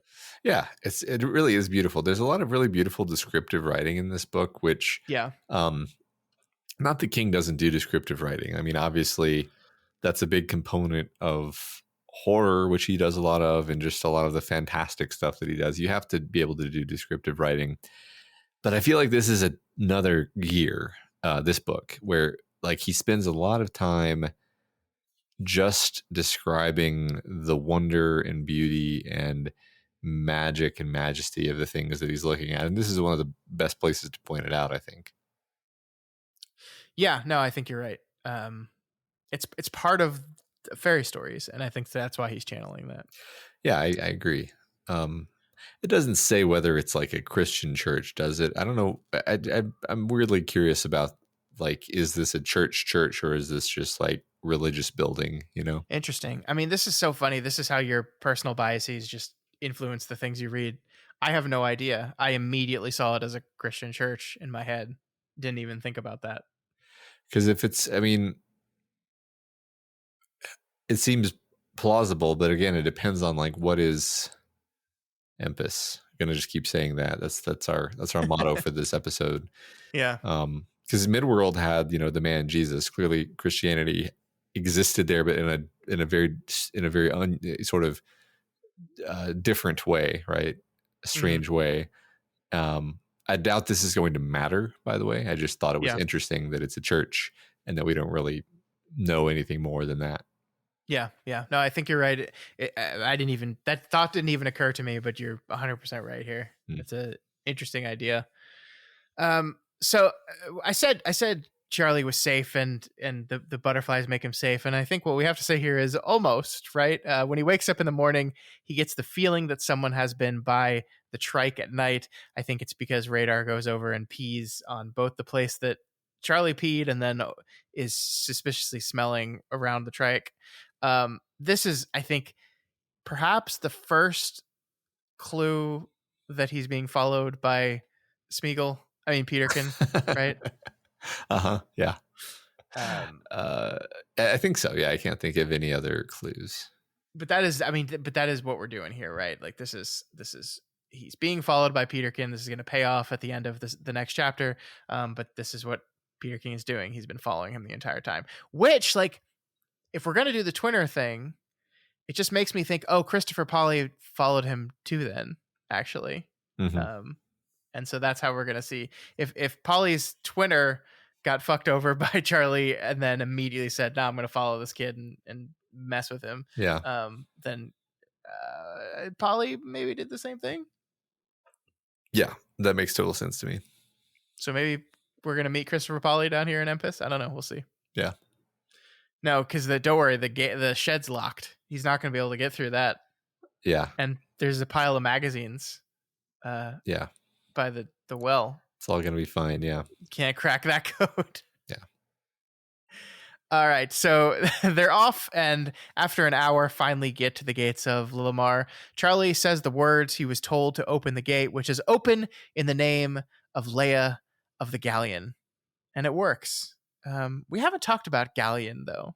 So I looked up what this word actually means, and the definite what we're told here is the surname Galleon is the name for a person with some of the attributes associated with a bird, such as a fine voice or sexual prowess. The name, which was also very popular in Spain during the Middle Ages, is derived from the Latin word gallus, which means rooster. So I think Flight Killer takes on a new meaning with that, right? Like if the Galleon are like whether it's butterflies or just flying creatures, right? Then that Flight Killer seems to mean a lot more. Yeah, I love that. That's I don't have anything to add to that because I think that's the closest we're going to get to a sort of direct meaning of what that name means. Yeah.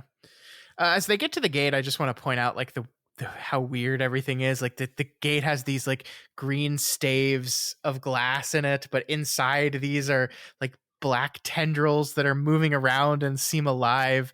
And I just like everything as we move into Lilimar proper, like it was amazing, and I was glued to it because it was so creepy and weird and uncomfortable. I just really, really loved it. Me too. Reminds me a little bit of what Roland's quartet found in their Emerald City that they came across, where the glass is kind of full of stuff of various varieties. Yeah, no, for sure. I also like just the description of this place, Matt, is just so evocative. Like we walk into the city proper, this once powerful civilization that has been reduced to this. You know, there's monsters in the fountain. There's decaying dampness. There's these butterfly statues that are broken with shards in the walk. Like I am not like typically a visual reader. We've talked about this before. For whatever reason, I have a very, very, very clear image of what this place looks like. How about you? Oh yeah, totally. That's part of what made me so riveted to this part of the story. I think this is my favorite part of the story, by the way. I don't know if I said that. I agree. Maybe we just have a rich mental library of settings like this to draw from, but I think that's true. But I also think it's more than that. I think King is really taking his time here to be descriptive and precise in a way that really paints the picture for us. Yeah. So Charlie finds Bowditch's initials, which also handily, Matt, include arrows for which ways to go. So it's not just A, B, but it's an arrow. Go this way, which is good because Lilimar makes no sense, according to Charlie. It is a maze of twisting turns, of roads of different widths. And I just want to reiterate here again, Matt, like the tension here is so good. Like he could easily get lost. We know Hannah's out there somewhere. We know it's this race against time as the sun is getting higher and higher in the sky, and he's got to make sure he gets to the sundial and back in time before the undead come out. And but also like Rader is really starting to fade. Like at this point, she's like essentially on death's door. And so there's that race against time as well. It's just everything's clicking. Everything. Yep. So as we end the chapter, I want to talk about this real quick, Matt. So one of the things we mentioned is that Claudia forced him to kind of write down his notes of what he needs to do to remember them. And we get this moment. I stuffed the sheet of paper into a side pocket of my pack to keep it from getting wet. Didn't even think about it at the time. But later on, I had a reason to be grateful it was there instead of my pocket. Ditto my phone. What? Why? I mean, the simplest explanation that I can think of is just that he's going to get soaked. He's going to fall into some water or something, and then anything that was on him would be ruined. But his phone's a brick here. Who cares? I don't know. Don't have a good explanation. Yeah. Well, you're no fun. You're supposed to have the answers for me here, Matt. It definitely involves the Galleon royal family being corrupt in some way, though. Oh, okay. Here we go. Yeah. Here we go. All right. All right. So, Matt, as the chapter comes to an end, we see that Hannah is awaiting for us right in front of us. So here we go. Chapter 18, Hannah, Pinwheel Paths, the horror in the pool, the sundial at last, an unwelcome encounter. I have to say, when I got to this chapter and read the sundial at last, as I've already said, I was very surprised. I was like, oh, okay. Yeah. At last. We're going to do it. We're going to do it now. Yeah. There's a lot of book left, though. So yeah. So Hannah, as we know, is a giant. We find sitting on a golden throne in front of her yellow house. Is Hannah a reference to anything that you could find? I tried to look this up, and I had to be very careful because if you type like Hannah spelled the way the book spells it, giant, you will just get an entry to Stephen King's fairy tale. I did not look it up for the same reason as you. In fact, my habit with these podcasts is that I rarely look things up because I don't want to be spoiled. I look up references, obviously, but I think this is too. I don't think we're doing a lot of like, oh, that's the caricature from this thing type references. I think if there's going to be a reference here, it's going to be more obscure than that. So, Yeah. So short answer, no, I didn't. But I mean, there's a lot of tropey similarity to just the basic idea of your standard kind of Brothers Grimm, fee fi fo fum, evil giant type. Yeah. I mean, Hannah is technically a giant, but also sort of has the characteristics of a troll, where it's like, giant, eats people, gross, mean, lives in a weird location that is kind of it's there's an interesting tone here where her house is simultaneously like kind of it's like whimsical but also clearly horrifying, where it's like surrounded by bones, but it's like a giant gold throne and a yellow house. So like just the idea of a yellow house is kind of a whimsical notion. Yeah. Mm-hmm. I think the constant juxtaposition of happy fairy tale imagery and horrifying reality throughout the story. Yeah, no, I agree with that. I'm pretty fascinated by this character, and I think you've kind of already admitted that you are too. Like, yeah. Let's just look at the way she's described here. She was wearing a circus tent of a dress, the same royal purple as the cushion she was sitting on. It came down to her tree trunk calves. Her fingers, each looked nearly as big as my hand, were dressed in many rings. They glimmered in the subdued daylight. If they brightened more, they'd flash fire. Dark brown hair fell to her shoulders and onto the tidal wave of her bosom in clumpy snarls. The dress announced her as female, but otherwise it would have been hard to tell. Her face was a mass of lumps and large infected boils. A red-rimmed crack ran down the center of her forehead. One eye squinted, the other bulged. Her upper lip rose to her gnarled nose, revealing teeth that had been filed into fangs. Worst of all, the throne was surrounded by a semicircle of bones that were almost certainly human. What an evocative description, yeah. Right? Like, I'm so into this and fascinated by this because there's a lot here, Matt. There's a lot here. There's so much, and we've actually already talked about most of it, just horribly out of order. Yeah. But the one thing that we haven't yet is the fact that she seems kind of piteous. On top of, like, she's clearly described as monstrous to a caricatured degree, but also like red rim crack down the center of her forehead. She seems like ill, right? Like, yeah. She's like she doesn't have the gray. She seems unhealthy to me. I don't know about you. Yes, I think so. I think so. And this again goes back to what we talked about earlier. Like, are we doing something specific with this? Like, is this this is a person that isn't the beautiful, pretty princess that Leia. God, why do I keep saying Leia? It's driving me crazy. Yeah. That Leia is. Um, are we saying something about that? Are we making a larger comment on this in general?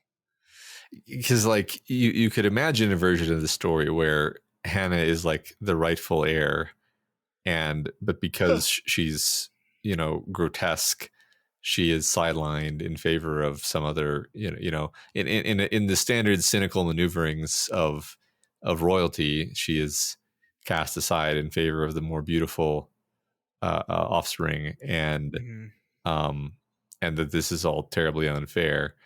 Like that would be a pretty almost like mundane quote unquote conspiracy theory that would also kind of fit with everything that we've seen. Not that it doesn't really fit it doesn't like explain everything because we still don't know Yeah. who Flight Killer is, but the whole Hannah thing the whole Hannah thing is just so interesting to me. Just like Yeah, well, and there's honestly there's a part of me that wonders if we're just like searching for something that's not there. Because like if you look at this wonderful nursery rhyme that she says, which by the way, I would like you could you do like an artistic rendition of Hannah's nursery rhyme okay, if you sure. mind? Stick a sticker, Joe, my love. Stick it where it goes, my love. Stick a sticker all night long. Stick me with your prong dee dong, prong dee dong, oh prong dee dong. Stick me with your prong dee dong. Thank you for that. I Oh, you're appreciate that. welcome. It's beautiful. As like the highlight of the podcast, I think. I hope so. Did you like that I had to like come up with a melody on the fly? That's Yeah, always and you good. like nailed it. Like you really did. I hope so. Now, okay, so that's like first you could read that and be like, "Hey, she's a monster. That's gross."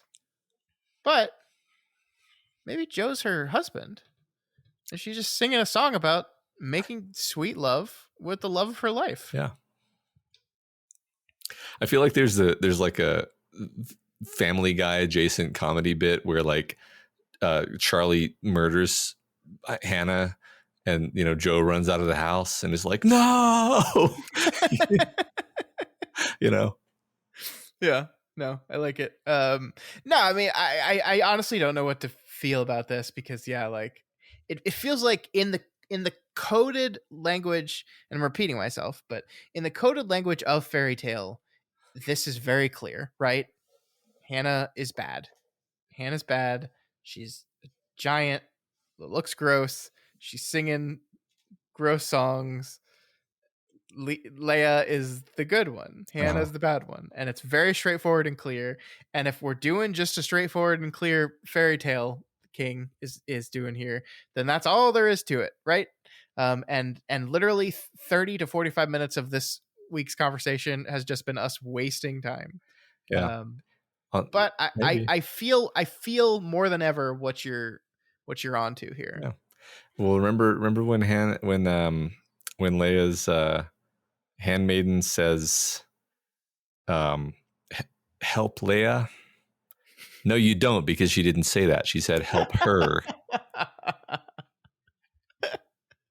which could refer to Hannah. This is gonna be like the end of The Ring when the handmaiden is like, "You weren't supposed to help her." I'm very happy with this prediction because if we're wrong, it's going to be really funny. It's yeah. I don't think it's gonna play out the way that you're indicating here. I do think we're doing something more and interesting with this than what is on the surface for sure. Yeah. All right, so Matt, we managed to sneak by Hannah's house as she like clockwork goes into her house just to eat, and so we head on to what Charlie describes as a giant pinwheel. Here the description says 8 ways curved in from 8 different directions. Once their paving had been brightly colored: green, blue, magenta, indigo, red, pink, yellow, orange. So if you're like me, reader, and Matt, you're probably immediately going, It's the beams. It's the beams and the beam guardians and Merlin's rainbow. This is it. We found it. Here's the Dark Tower connection. But of course, as I'm sure you remembered, Matt, there are 12 of those, Of course. not 8. So what else could this be, right? Well, we talked about, I think the text talks about how there's no yellow brick road into the city. It's made so many Wizard of Oz references that it directly makes that one.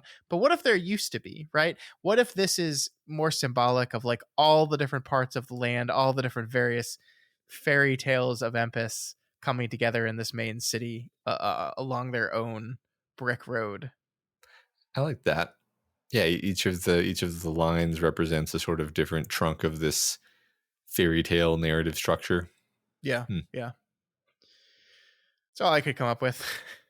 Yeah, I don't know that I even thought too much about it at the time because I was too stressed out from him being in the terrifying city. Yeah, no, that's fair. Speaking of the terrifying city, Charlie gets his first view of the castle itself, and like the rest of the city, it's doesn't look great. He says the entire palace, which had absolutely no symmetry, seemed to be moving like Howl's castle. I couldn't exactly see it happening because it was hard to hold the entire thing in my eyes or my mind. The stairs were various colors, like the pinwheel paths, which probably sounds cheery, but the overall feeling was one of some unknowable sentience. As if it wasn't a palace at all, but a thinking creature with an alien brain. Oh, I love that. I love it. Yeah, I love it too. Weirdly, I didn't like parse the Howl's Moving Castle reference. I just kind of went in one ear out the other. I see. Yeah. I see. Anyway, I'd love this description. Yeah. Yeah. So despite the discomfort, Charlie heads on, hurrying now as Rader seems to be dying before our eyes. He does discover a large pool, and as he walks by, he looks in, and that's when we get to see this. The thing we already talked about, the dead mermaid. And as terrible as what I saw in there was, I'm glad. It changed everything. Although it would be a long time before I fully understood the crucial importance of that moment. Sometimes we look because we have to remember. Sometimes the most horrible things are what give us strength. I know that now. But at the time, all I could think of was, oh my dear God, it's Ariel. So we've already talked about this a little bit, but essentially he finds a dead mermaid in this pool. She's been stabbed with a spear in the midsection. And this fills him and galvanizes in him a lot of hate, right? And the hate extends towards Hannah specifically. Not because Hannah was the one responsible for killing this mermaid, although it is possible that she was. We don't know. But as we talked about, that this beautiful, perfect, graceful thing is dead. And Hannah, this ugly, gross, disgusting, bad singing monster gets to be alive. Yeah. I agree that this is kind of strange, right?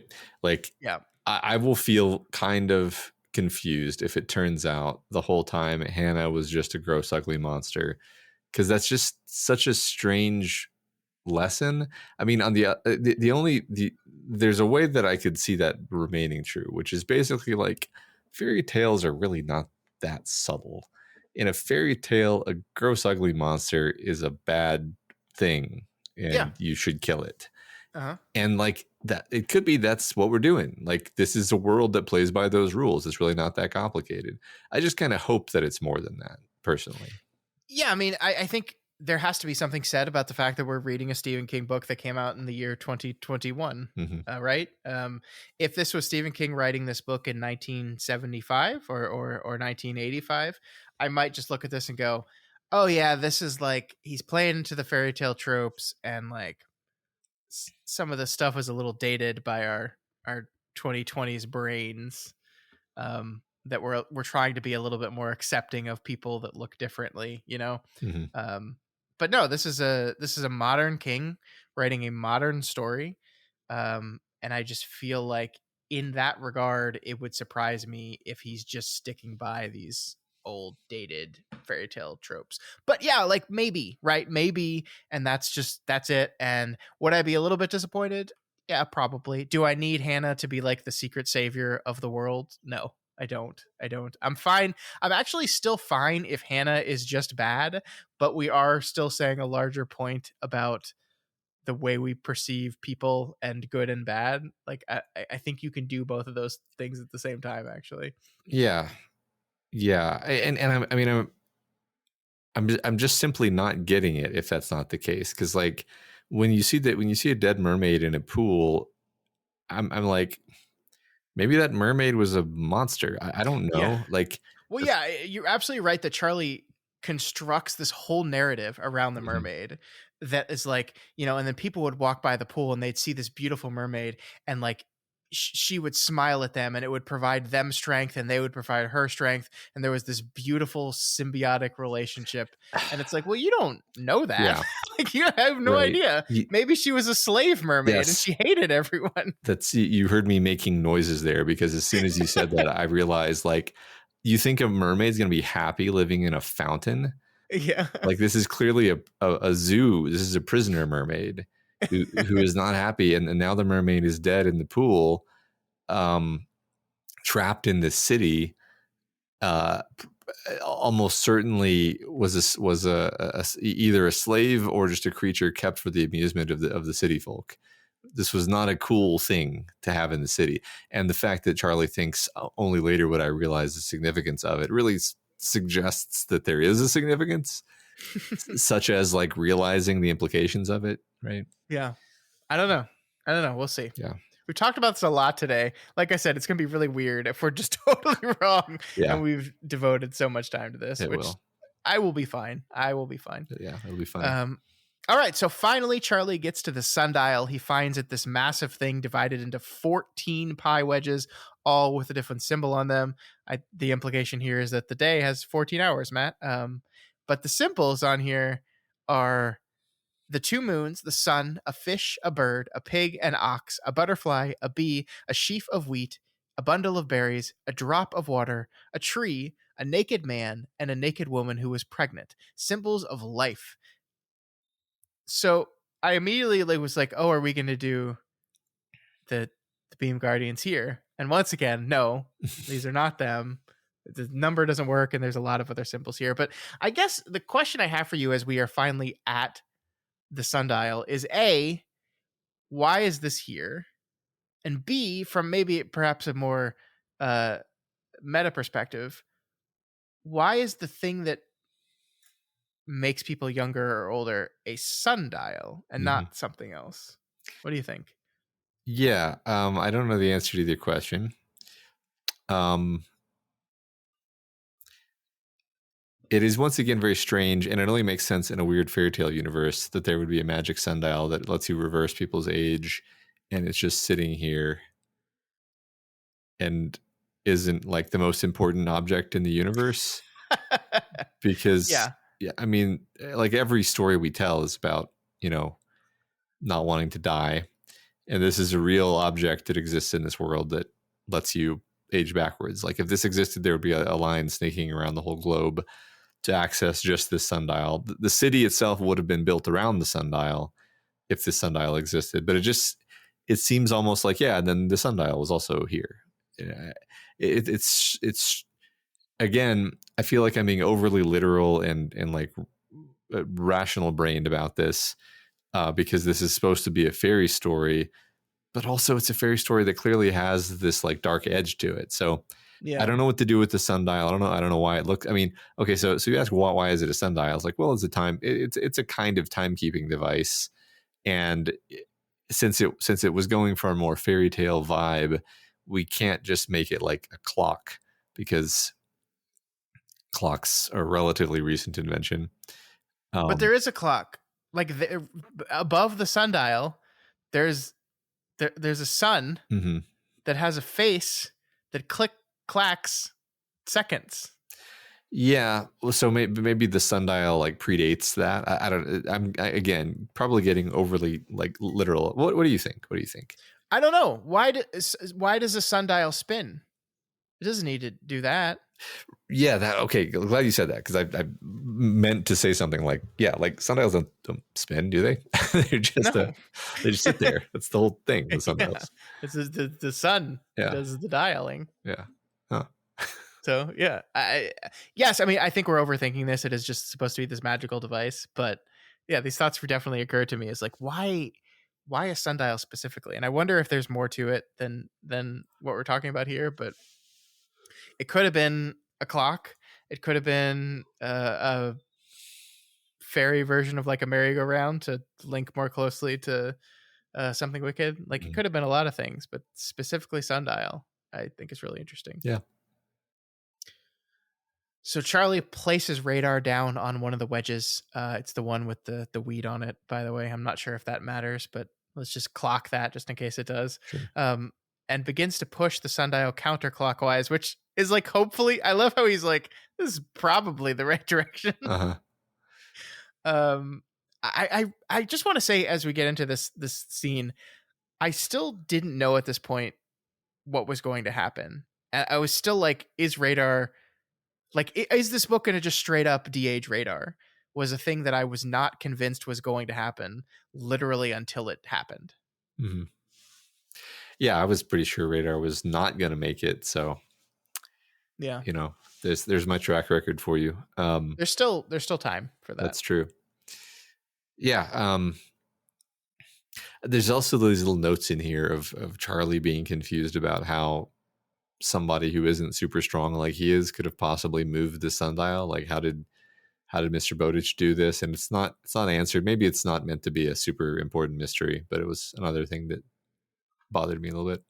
Yeah, I mean, I think it's just like the importance and the weight of doing something like this takes every ounce of strength you have. Mm-hmm.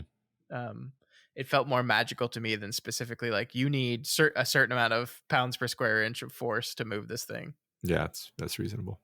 Yeah.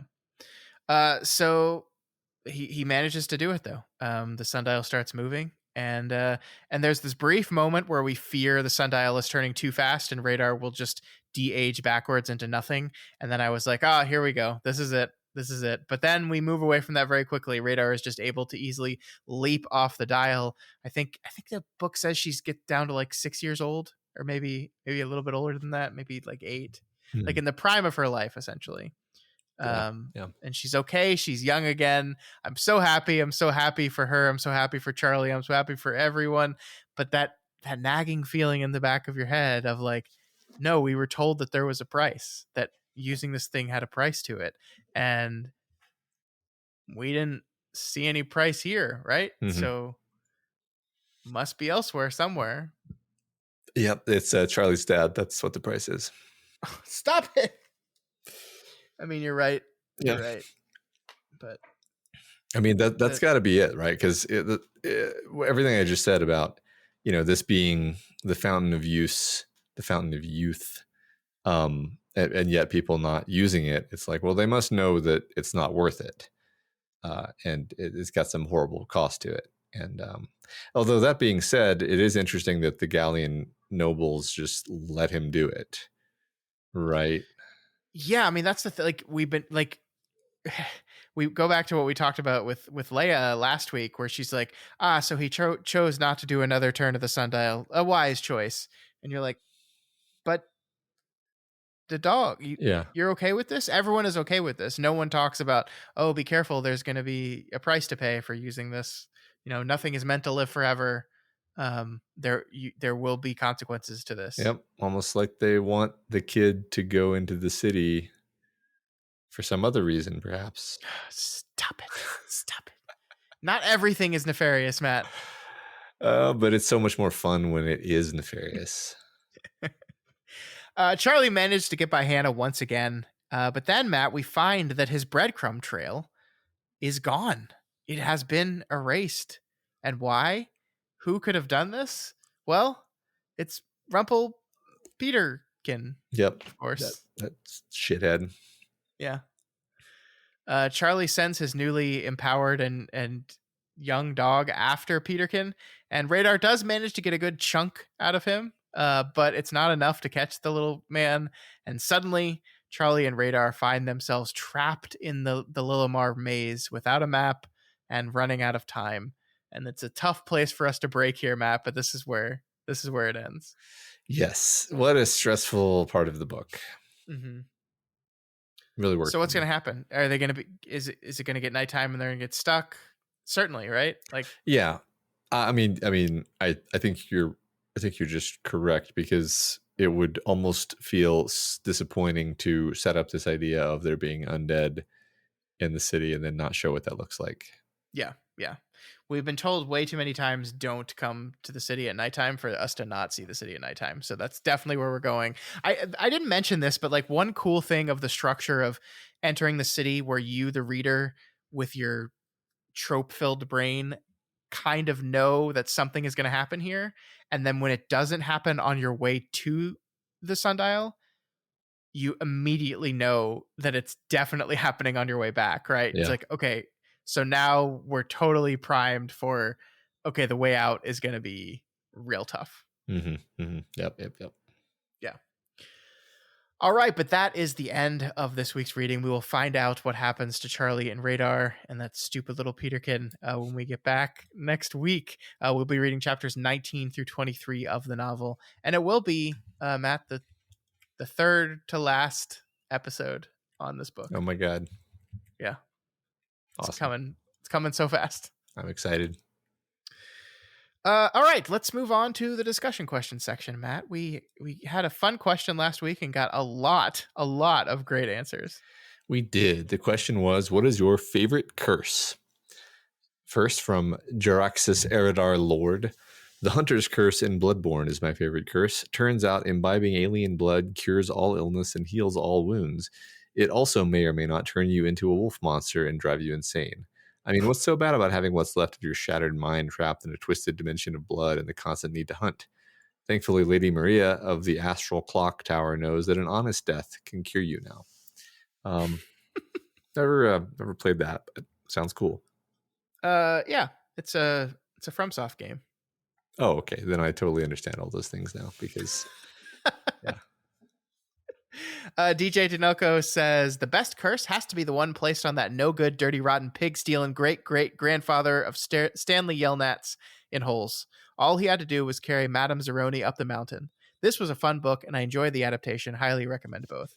I've never read the book. I did see the Shia LaBeouf adaptation, and I did enjoy it because I love Shia LaBeouf. I know. Love him. This is known. This is a known fact. Yeah. Even with all the huge mistakes he's made in his adult life, I really like him. Yeah. I like him as an actor. I really, really do. Yeah, that's one of those stories that came out when I was, like, the book came out when I was slightly too old for it to be the right thing, and then the movie came out when I was slightly too old for it to be the right age for me. So I've never actually seen it. I think we specifically saw it for it was 2003. So I think, my sister, we took my sister to this movie. All right. Cat Lady Overload says, longtime listener, first time responder. I have to say, after reading, this is not a question, but thank you. After reading 60 plus King novels, Fairy Tale is my favorite. So I'm super excited you're covering it. I know that may be a divisive opinion. Despite this not being a question and me having messed up by pulling it, I appreciate the thought, and I think it's really cool and I guess reassuring that Fairy Tale ranks so high on some people's list. Just makes me more confused that some people don't like it, I guess, but we'll figure it out in the end. Yeah, we'll definitely figure it out. That's really cool. Thank you, first time responder.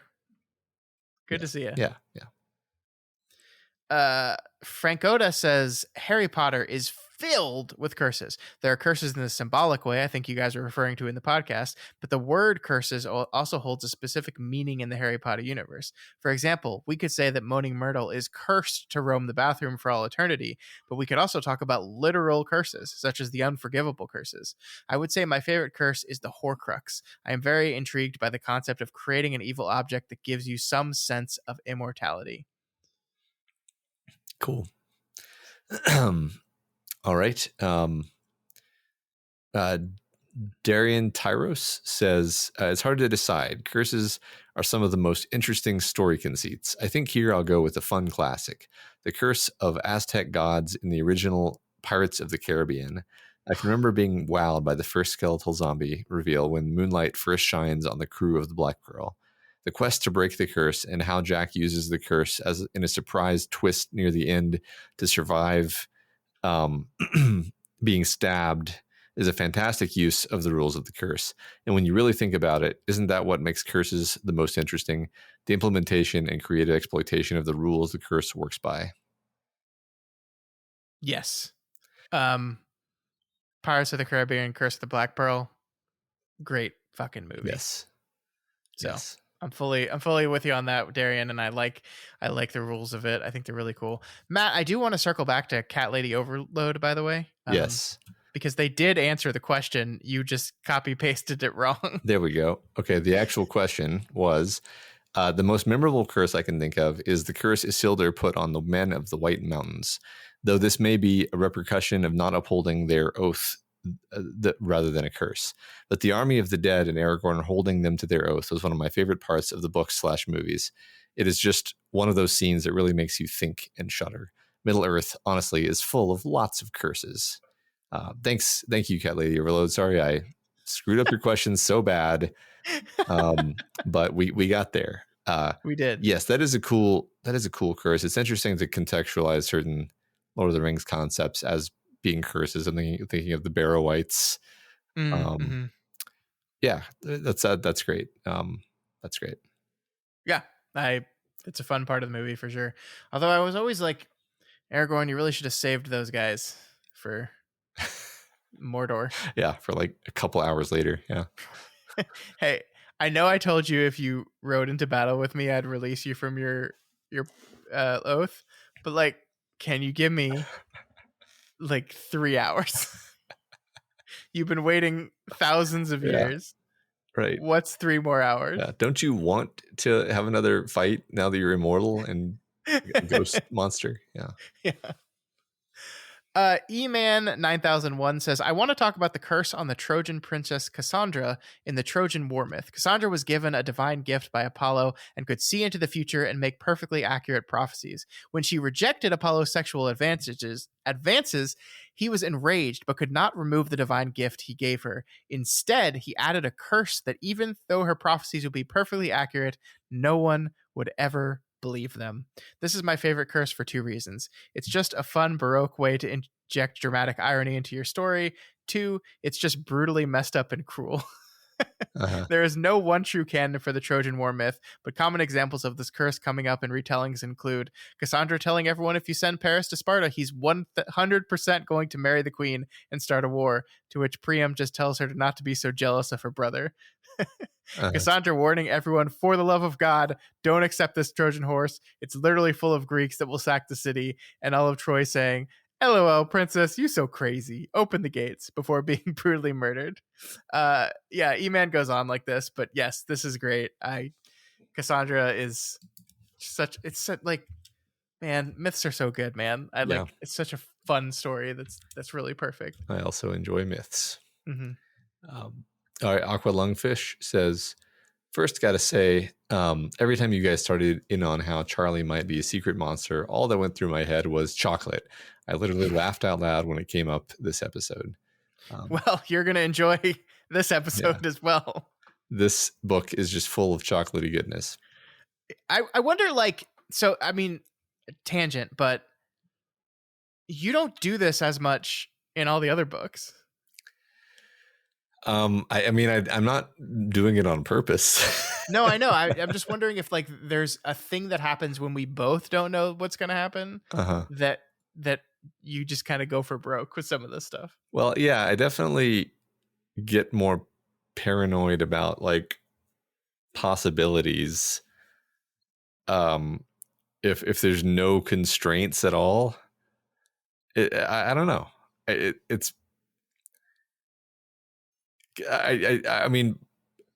think you do a good job at not, tipping your hand as to what's going to happen. But if you're just not biting on something at all, then I guess I can I guess that's kind of information that like that's probably not going to be like if I started ranting about how I was suspicious of Eddie Dean, and you were and your reaction was the reaction that you would probably give in that situation, then I would probably just be like, okay, that's a dead end. and not bother with it. And that would probably be like good because again, I wouldn't waste my time being paranoid about something. Sure. Whereas in this situation, um, I don't know. It's also just that I actually think that there's something going on here. So anyway, to continue on aqua lungfish, I wanted to pick one curse from a company who loves using them in their games. I settled on the big one, the Undead Curse in the Dark Souls series of games. The Old Blood from Bloodborne and the Curse of Immortality from Sekiro are good, but not quite good enough. The basic gist of the curse is that a person who is undead is cursed to eternally come back from death. Sounds good, but when you repeatedly die with the same goal unfulfilled, you slowly go through the process of hollowing, turning into a shell of your former self. Over time, this leads to a world of stagnant monsters shambling around and pretending to go through the motions of their old lives. The curse is great on every level. Mechanically, it gives a perfect excuse for coming back from death and for why the enemies come back along with you. It also leads to some good NPC storylines with characters hollowing as you progress, sometimes specifically because of your actions. Thematically, it ties into the reason the world is stagnant and the cycle of death and rebirth, and the world continuously runs through. On a meta level, when you get fed up with trying to beat a boss and quit the game, you're left with a character who has gone hollow because you've failed at your stated goal. Plus, any character you've made in these games is now sitting quietly, waiting for you to come back, going hollow, slowly but surely. You're welcome. Yes. I don't understand any of these fucking games, man. Well, you see, Marika removed the Rune of Death from the Elden Ring, and that is pretty self-explanatory, I think. Oh, okay. Sure. All those words are words, after all. Tien Bugduck says the baseball postseason is upon us, and my favorite curse is the curse of the Billy Goat that doomed the Chicago Cubs to World Series free baseball for 71 years before being broken in 2016. The curse was cast by a local pub owner when he and his pet goat were kicked out of the World Series game.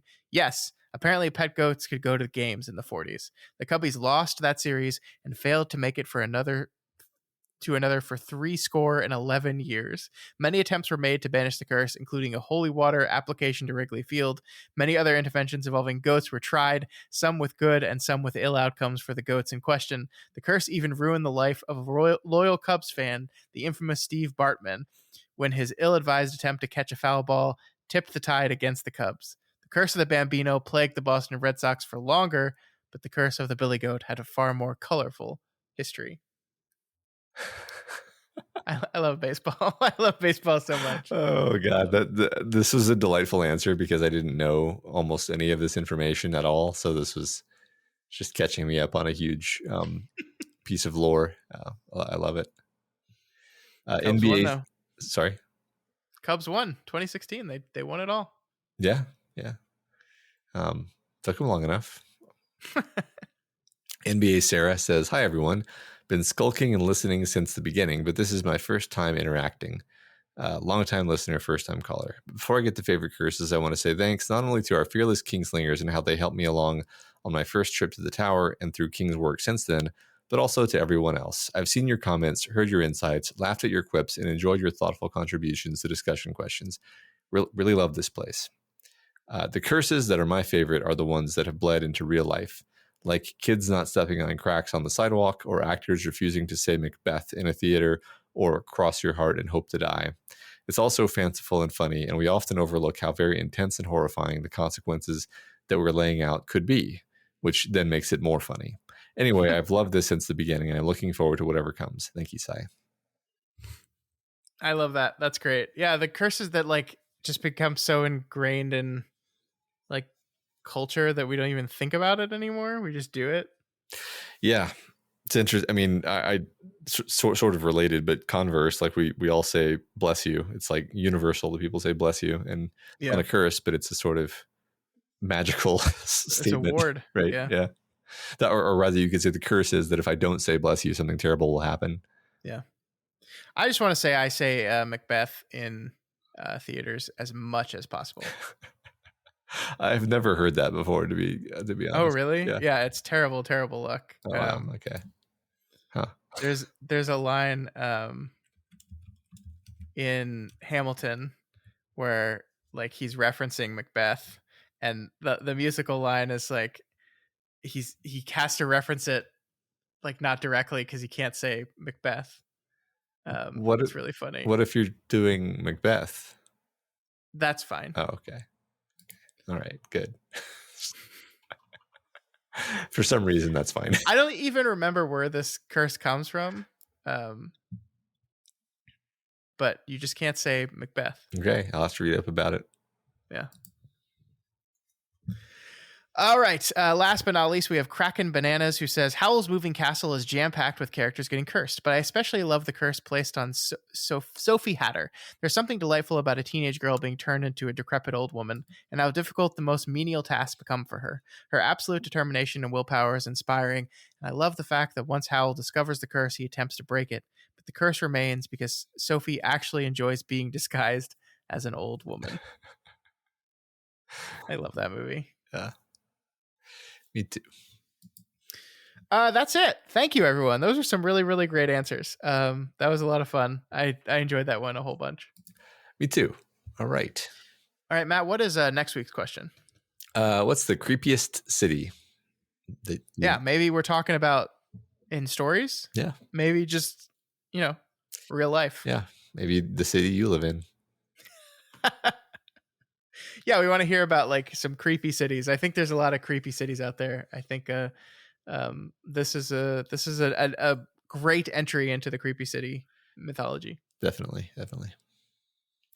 All right, folks, that is it for us this week on Kingslingers. Next week, as we said, Fairy Tale will continue. We're going to be covering 5 more chapters 19 through 23 of the novel. Another pretty big chunk as we race so quickly, I can't believe it, to the end of our final book. It's wild, absolutely wild. I know, and I'm really raring to get going on this next section. I'm super into this book. Yeah, me too. Remember, you can reach us via email at kingslingerspod@gmail.com or over on Twitter at kingslingerspod. And of course, the subreddit at reddit.com/r/toothmedia is a great place to answer that discussion question. A lot of new people this week. Hope to see even more next week. Yeah, definitely. And also make sure you check out our merch store. You can head over to doofmedia.myshopify.com to find all our fun merch for Kingslingers and all our other shows. Someone on Reddit, Matt, posted a picture of the If You Podcast Me, Then Podcast Me mug at the Grand Canyon. It's amazing. So y'all out there got to do some work to beat that one. Yeah. Let's get to it, everybody. Let's do Kingslingers mug picks. Yeah. Show me your mugs. It's going to be awesome. Mugs and mugs. So it's your face and the mug. Get it? Oh, I like that. Do you get it? That's great. Hashtag. You don't actually have to show your face if you don't want to. That's fine. Yeah. If you like Kingslingers and you want to support us, then please consider heading on over to patreon.com/doofmedia and donating at any available level.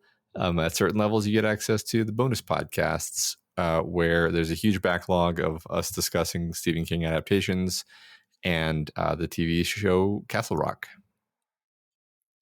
Yeah, we should be recording our final episode of that here pretty soon, I think.